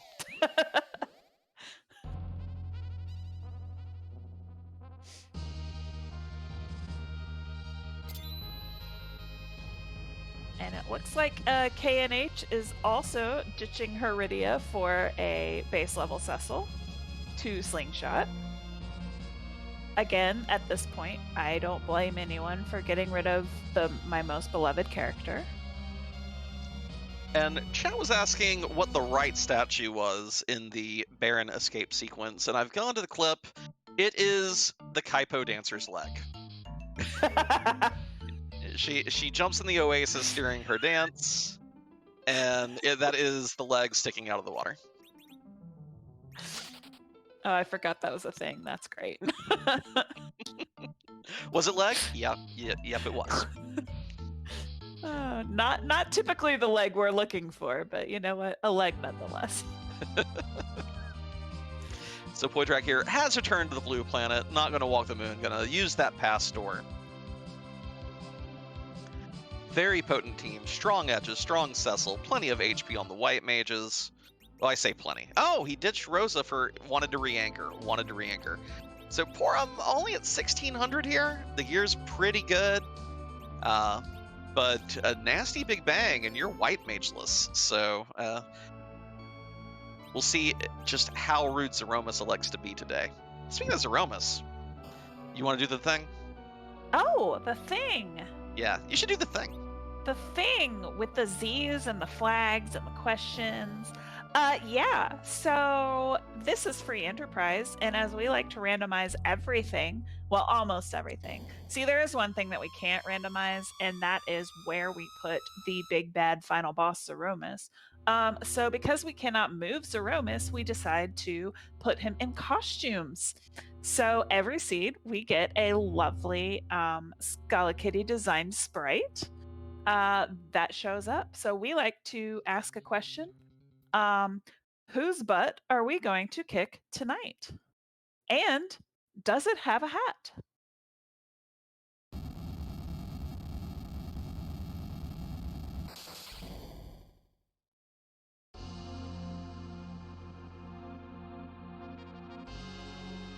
Yeah, very strong team, ready to throw the crystal with that anchor edge, and then immediately flip over the Avenger on Cecil. We're going to be seeing these crunch crystal sword hits to the tune of probably 5,000-6,000 a pop. The edge is here, no slouches either. This is going to be really rough for whichever butt this is.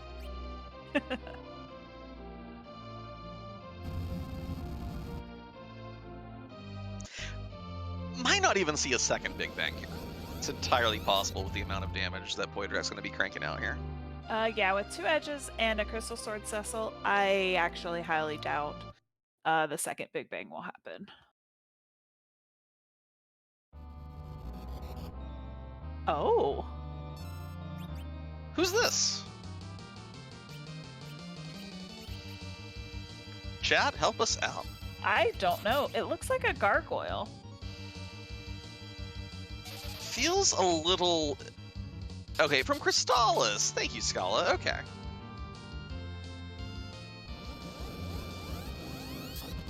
It is a pretty sprite. Crystallis, by the way, also has a pretty fun randomizer. Several free Enterprise mainstays have given it a go in their tournaments, so pour one out for Randomania and all our friends across the way there. But yeah, another classic little action-adventure RPG, and a pretty fun randomizer to boot.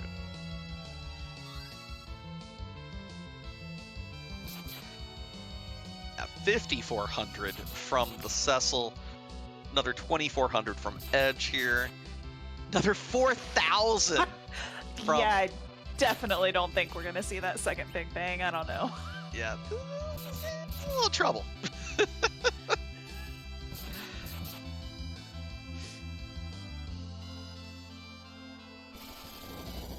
It's kind of funny that it's Drago Muss, given that Poydrak has Drago and Dragon as part of his team names. It's like, imposter! I will destroy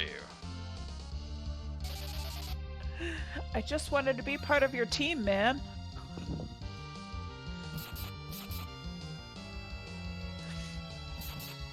And I'm thinking that Porum might have a Heroine Rip equipped. That looked like a little wimpy heal spell. Not that we're going to need it, but at the same time, was not the kind... Oh, Artemis Bow. That'll do ya. There it is. Oh, yes. Poydrak is going to make very, very quick work on this Z fight.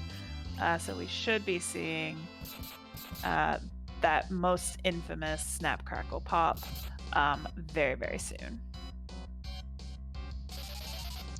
Let's see what your good Cure 4s look like, Porum. Archer Bow instead of Artemis Bow, get 1,000 across the board.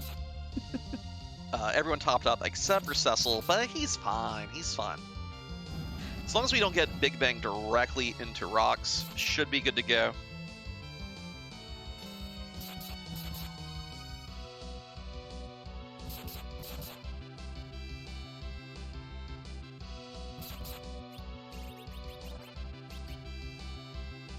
Fiery Blizzard can now get underground. Oh, that's so cute.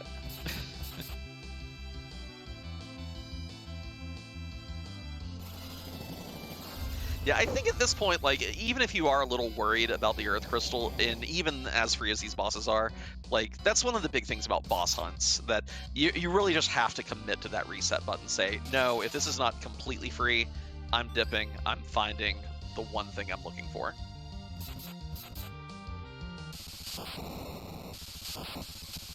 And with that, Edge Swing Poydrak has done it. First one on Restream to finish with a 136.19. Get your GGs out for Poydrak.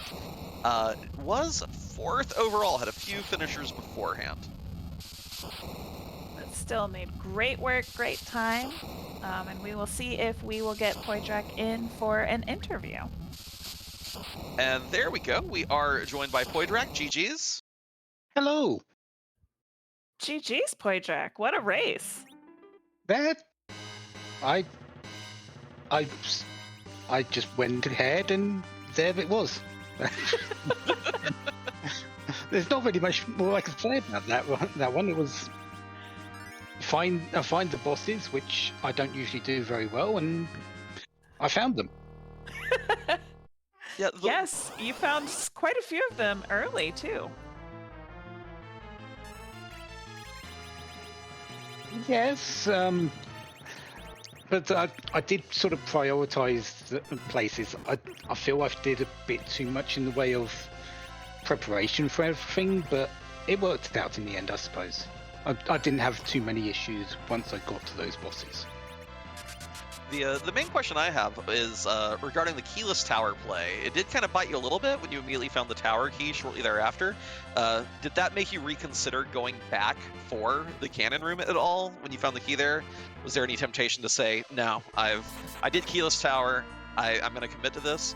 Or was it just, no, if it's there, I'm completely hosed? Like, what was your thought process when you saw the tower key after that?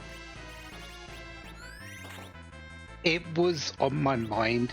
You probably saw me after I finished Feymarsh go up to Sylph Cave, then just decide save there, and I went over, did the cannon room. If that was nothing, I was just going to say, yeah, I'll reset back to that. But since it was the Legend Sword, and I was sort of still fitting for 10 key items at the same time as sort of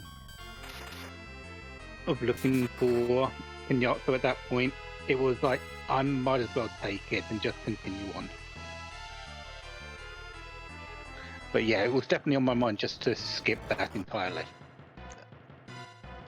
Well, very impressive run, start to finish. 4th out of a pool of 19. First on the restream. You got to feel good about it. Well played. Yeah, I really want to say there was a lot more to it, but honestly, Rydia once she got going was great. And then later on, just switching over to that Cecil. Oh, it's a classic move that we've seen so many times, really. Yes, but you know what? I wasn't even mad when you did ditch the Rydia for the Cecil, because it's just the smart play to do, especially with Slingshot and 10 key items. You got one gold dragon fight, and that Cecil was ready to just slay everything. Yeah, and she did her job of getting me through a lot of that. Yes, I had an edge, but Rydia did quite a bit with Leviathan and with the Sylph just helping things along. Yeah, Sylph glitch wasn't on, but doesn't mean she can't use it effectively. It's very, very true. Yeah. So she's deserved her rest today. So we'll let her go. I'm going to go and rest as well, because you know how late it is for me, everyone. Yes. So enjoy the rest of the runners. Thank you for popping in. GG's, good race, and get some good sleep. Yeah, have a good evening, everyone. You too, Boydrack. Well done. And just to recap those prior finishers, first place tonight was NG Dave with a 1:26.32, very commanding, over 6 minutes faster than second place Rybon with a 1:32.38, and then Pyre with a 1:36.01, just narrowly sniping Boydrack by about 18 seconds. So expect to see that middle of the pool coming in hot. We do have neck and neck crystals with Fiery Blizzard and PK. But PK seems to want a little more juice for this team. Yes, but we do see Fiery Blizzard walking straight down the LST, saying, you know what, I'm just going to YOLO walk it and see what happens. Yeah, did quite a bit of his grinding earlier with those eggs underground, so got it in advance. PK is doing the catch-up now, and that gives the edge to Fiery here. Oh, Also, 65k of Val is definitely not what you want to see. Yeah, that's a reset button. Yep. Correct. Good. That is the correct action to take when you see that. It just cannot so on enough. Thanks, but no thanks ever. We're good. We're good. But meanwhile, I don't think Fiery Blizzard has a Crystal Sword Cecil, but does have Excal Cecil, has a well-equipped edge. I believe that Palom has Nuke. The Rosa has nearly 2,900 HP. This is going to be very clean, very safe for Fiery Blizzard. Oh yeah, especially with the fact that we just did the Avenger glitch on Cecil, because he is the one runner who has an Avenger. I think Poitrak found one somewhere as well, because he did go back to do, like, he found the Crystal Sword in Dwarf Castle, so he probably picked up the Avenger while he was there. I saw him flipping it back and forth in those last few boss fights. It's kind of funny, you know, Fiery Blizzard found that super early Avenger and then just no one on the blue planet who could really capitalize on it. Had to full clear last location Darkness Crystal to finally get someone who could equip it. This is true, especially because no one ever went back and got that cane out of Kaito.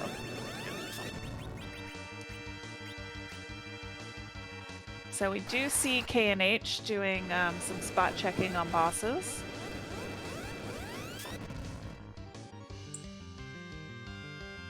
So depending on if she does a true top-down, she might go ahead and find that K-Natsu first, instead of heading all the way down to the LST. Yep.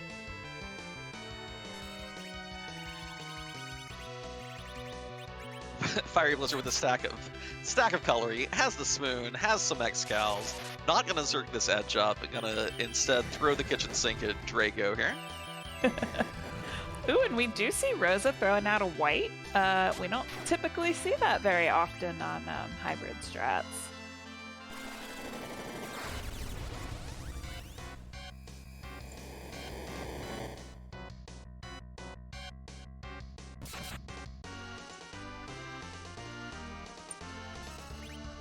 Yeah, when you're doing this kind of hybrid strats, there's also there's always the temptation to either do you want to heal your team up, but even after that first nerf Big Bang, or do you just want to push damage something fierce and even put Rosa on holy duty?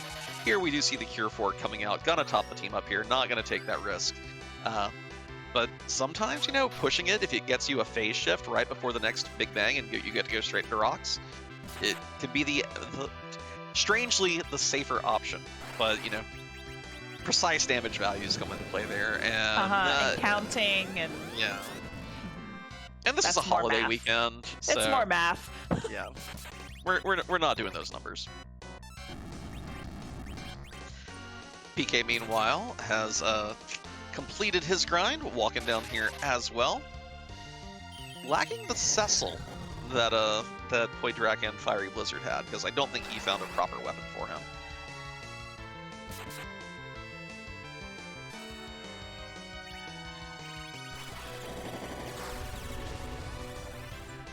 It is interesting that two of our runners decided just to walk down the LST. Both Fiery Blizzard and PK definitely have more confidence in their ability to fight Z than I do, for sure. For PK, I get it, because he wanted to do a little more grinding, and he felt the gold dragons were the best option there. So he was already walking a couple floors back anyway.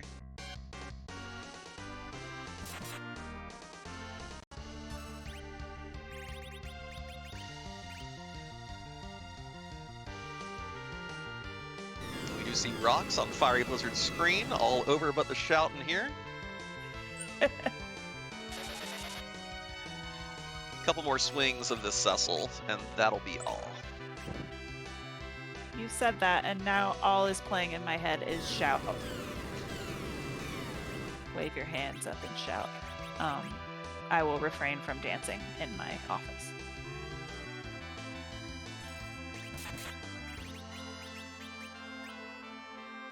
But ooh, the snipes coming in hot. We do have a 5th place finisher. Cubs Rule has finished with a 146.04. Harumph in 6th with a 146.08, 4 seconds behind. And there's the crumble. Fiery Blizzard has finished in 7th with a 146.30, 22 seconds behind. And then Tybalt has finished in 8th with a 146.36, 6 seconds behind. What a flurry of finishes. GG to all these runners. Yeah, it's not every race that you get 4 runners, 5 runners finishing within a 30-second interval. That was wild. Exciting things are happening.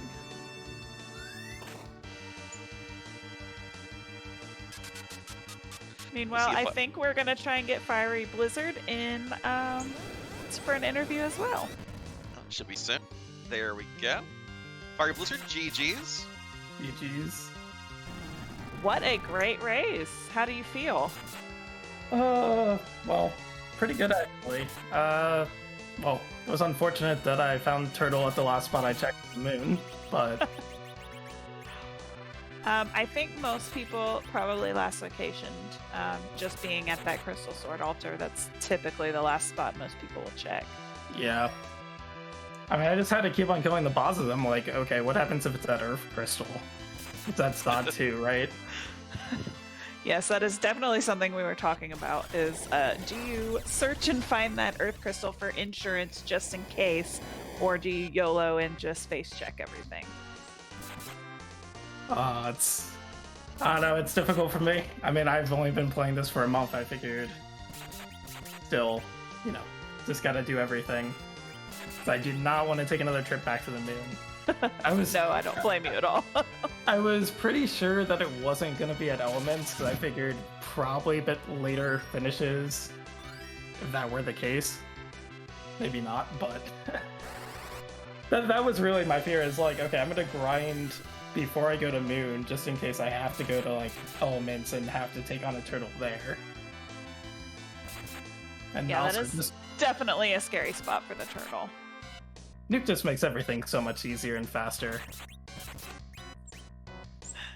That it does. So here is my question for you. Going all the way back to the early game, you kind of did a little bit of divergence compared to the other runners on Restream, where you took different turns and went straight. Did you go straight to Evelyn? I did, yeah. Yes, you were. Yes, that is right. You were the only runner to do that. So kind of walk us through your early game strats, and kind of making those choices you did, because while everyone else was pretty neck and neck, you were the one oddball on the screen until everybody kind of got to Ordeals at the same time. Yeah, part of it was trying to find a weapon for Sid. I figured there was a pretty good chance that it would come up somewhere in Evelyn. Another thing was I didn't want to go to Troya, which, for the public treasury, because there wasn't a key item there anyway. So I was like, okay, where can I get some decent items to start with? I didn't want to raise the hovercraft if I didn't need to this seed. I was like, okay, let's just go to Evelyn. It won't take that long. I should get a pretty decent power in the beginning and just be able to go right through the overworld. And then, I found a whole bunch of stuff for Edge. I'm like, okay, where is Edge? So that helped when I picked up an Edge. Yes, we were rooting for you to find something for those great items that you found, like in the first 10 minutes of the seed that you'd just been carrying around forever. Yeah, I was a little bit annoyed because I think it was after doing Antlion, I went to Watery Pass. I'm like, okay, I really just need a weapon for Sid. I pick up a poison axe. And I go to Fabul, and there are 2 ogre axes. It's like, So I felt like I overlooted a little bit in the beginning. I probably overlooted out through the entire seed. Although when I grabbed the X-Cow from Feymarch that trapped, or somewhere, I was like, okay, where is Cecil? I was like, he's probably going to be on the moon. It's going to be very late. But last location, Darkness, nothing I could really say about that. I'm not surprised given where it was. Yeah, because you took one Feymarch fight. You were there. You took the Kaipo Guards fight. Were you tempted at all to go ahead and make an attempt at the Purple Road, which you knew was a Mylon of some sort, or were you just thinking, let me come back once I burned a few of these sirens? Let me make some other easier checks first. Like, was it just what was it about that fight in particular that made you want to fade it for the time being? I'm trying to remember if I had Blink at that point. And if I didn't, I certainly would not have. Either way, I wouldn't have gone for it. Right, 'cause I was pretty low level, and even if it was Mylon and friends, once I got the ghouls down, it was gonna be a long fight either way. Mm-hmm. And certainly with Mylon Z being there, of course I didn't know at the time. I would have come back later. It's just one of those things where it's like, okay, it'd be faster for me to actually check everything else in the overworld. Well, I think there was also that, and I wanted Sid off my team. I really just wanted Sid off my team. Oh, we would get along so well because I feel the same way all the time. Well, I'm gonna say, for you only having played for a month or two, you really kind of showcased not only just how newbies can kind of jump in and compete, but like also like you're really good and you've got really good strategy, and I can't wait to see kind of how you do through the rest of this club season for sure. Yeah, thank you. It's been very great to be part of the Free Enterprise community. So I've been enjoying the game a lot. I've been enjoying a lot of the flag sets. Unfortunately, the Ping Puff League operates at a time where I have another commitment, so won't be able to do any of those live races, but the asyncs are a lot of fun, just learning more about the game. And I will try to have Rydia hit more things and not serve as an anchor. Yeah, I would appreciate that. Thanks. It was unfortunate. I was thinking about Rydia. I was like, no, I really need an anchor right now. So, yeah, I'm looking forward to seeing what other people did. Like I said, I think I said in the race room that I was going to start this sort of unconventionally and try to do some things. So, but it's always nice, you know, playing on the ladder, seeing what other people are doing, just playing the game more and feel like I'm getting better. Just have those few things to work on. Well, 7th in a community race is nothing to scoff at. Yeah, I'm a little bit confused about the end there where the eventer just stopped working. I was like, this is a great time. I'm getting hit by rocks. There is an explanation for that. You should post that over in Tech Talk, and I'm sure you'll get about a dozen sages all talking to you about how the queue and the pointer system works when you have the adventure going on after a black hole. All right. Oh, it wasn't. Oh, was it after a black hole? Okay, maybe. All right. Well, I look forward to that. Thank you guys for the restream, and Ben and JMac for commentating, and Estgrent for rolling this beautiful seed, and Cheap Launcher for the tracking. I look forward to playing on the ladder more and playing on these community races. Well, GG's, and have a good rest of your evening, and thank you for being restreamed. Thank you. Have a good night. Good night, Fire. And during that interview, PK4787 came in 12th with a 151.14. While we get PK in here, I'm going to quickly run down the finishers. Rex Banner 9th, 149.26. Warlink with a 150 even. Side Marshal 11th with a 151.09. And there we go. PK is with GG's PK. Thank you. We thought you were going to fade Antlion. We thought it was going to be huge for you. This is the play. No Twin Harp, Rabbit Hole. And then you went there, and you didn't stick to your guns. Are you okay? It's not that I don't do Antlion. It's that I wait until I have exit if I have a forum to do Antlion. But yeah, I mean, that sea just presented so many rabbit holes that you did not need to go down, and I think I took a majority of them. Yes, you did. So there was a question that maybe you can kind of help answer.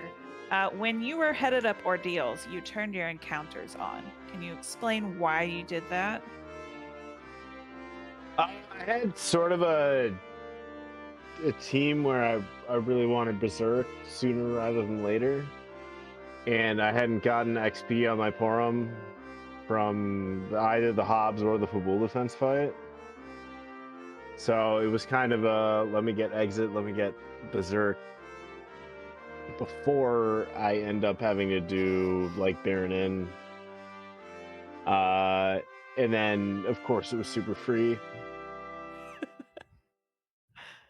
I took a quick bio break during one of those fights. I also, if you saw, I had gotten up to grab a drink during the Magus Sisters fight where my forum got charmed and then quaked my entire team, which is literally the only way that fight could have gone in any way south. Well, yes, we did notice that, but I didn't realize why. We just saw that you had wiped, so that makes a lot of sense. Palom is the strongest member of the Magus Sisters. Yeah, no, Palom, a friggin' charmed Palom is absolutely the worst person to go up against at the top of the tower. Because he's the only one with the magic stats to do any damage to anyone. He's the only one with any stats to do damage to anyone. And of course he procs, Quake on the whole team. Oh goodness. Well, yeah. So I mean, other than that, you kind of did everything. You went down almost every rabbit hole. But overall, like, how do you feel that scene went? I mean, I think it went fine, considering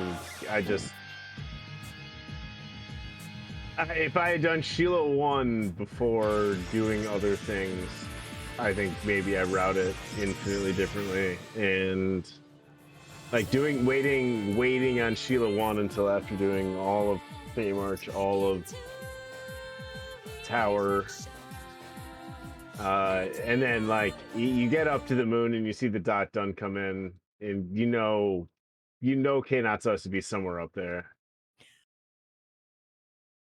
So I mean, like, absolutely GG to NG Dave for routing that like absolutely brilliantly. But other than that, yeah, I mean, it's just, it is what it is. I mean, like, a boss hunt flag set is gonna bite you if you don't make the right choices.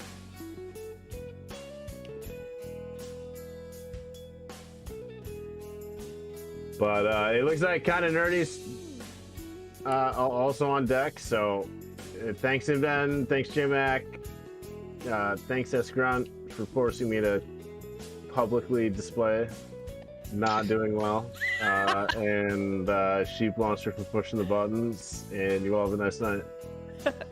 Thanks to PK. Night PK, GG's. Yeah, it's great.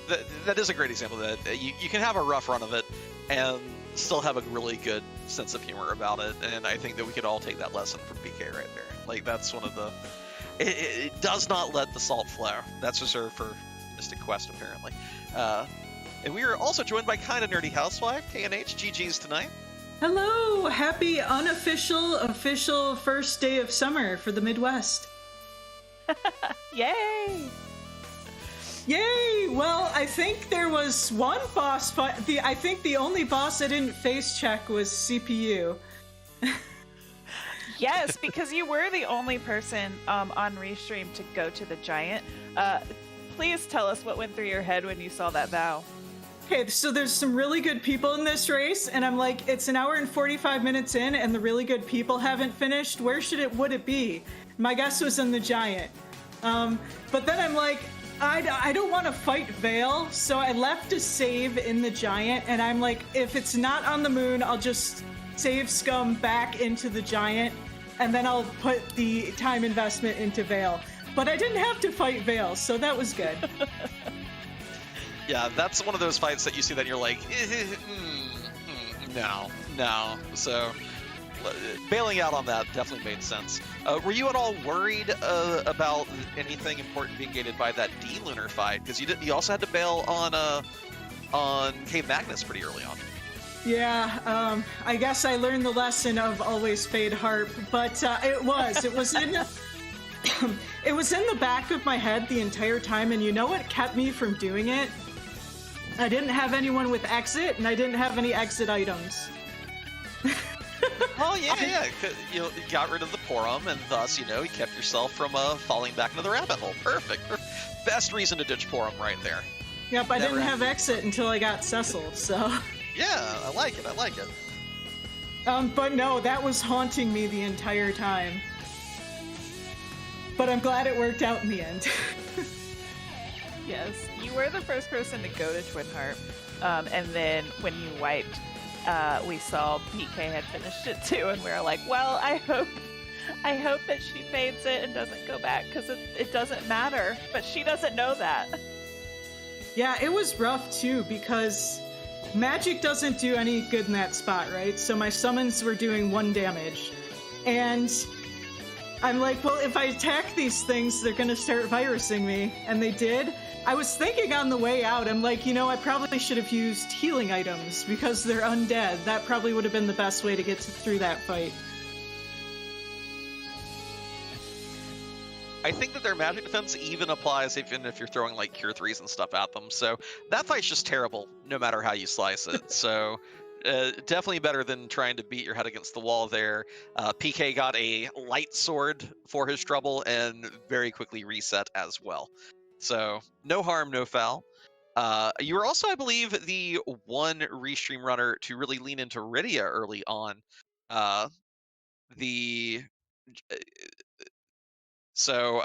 JMac, you want to give all the praise for that, right? Oh, well, yes, because you kept her for the longest, and you really did use her in the early game, and I appreciate that as the FF Free Enterprise Rydia stan. So thank you for letting me see her do some good on screen tonight.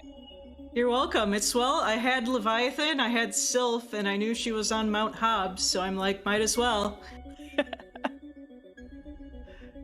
Yeah, we were thinking we'd see a lot more Leviathan action, but one of your restreamed opponents was more dedicated to the anchoring setup than to the tsunami effect. So yeah, it was you definitely got the most utility out of Rydia in the early game, and it was really good to see. Well, I walked everywhere in under 2 hours, so I can't be too mad at myself. That's not too bad. No, not at all. Any final thoughts about the race tonight? I guess Fade Harp, and have a good week, everybody. I think there's an emote for that.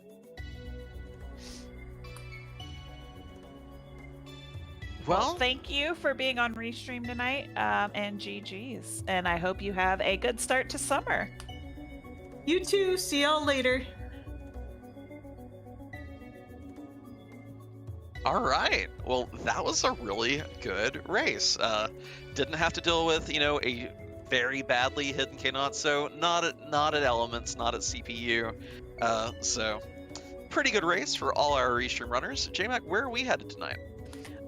Tonight we are headed to Just Jordan, who is running some seeds that they have rolled themselves tonight. So give some support to a free enterprise runner. And remember, this week we have a community race on Friday, same flag set, 10 p.m. Eastern is the start time for that. And I don't remember what else we have on the docket this week. Let's see Evelyn here. Spelunking Club. Yeah. It's tomorrow night. That is our Falcon percent. So it'll be a quick, short race, but full of intrigue and surprise as always. And Music Appreciation is Wednesday night at 8 Eastern. So a couple of community clubs, Tuesday and Wednesday nights. Make sure you come on by for those. And Hero's Journey on Saturday, 3 p.m. Eastern. Oh, yeah. Well, we hope everyone had a great holiday weekend, and hope that getting back to the swing of things this week isn't too rough on anyone. JMac, it's been a pleasure, and I think we're about to kick it. Good night. Yes, so everybody have a good night and show some support.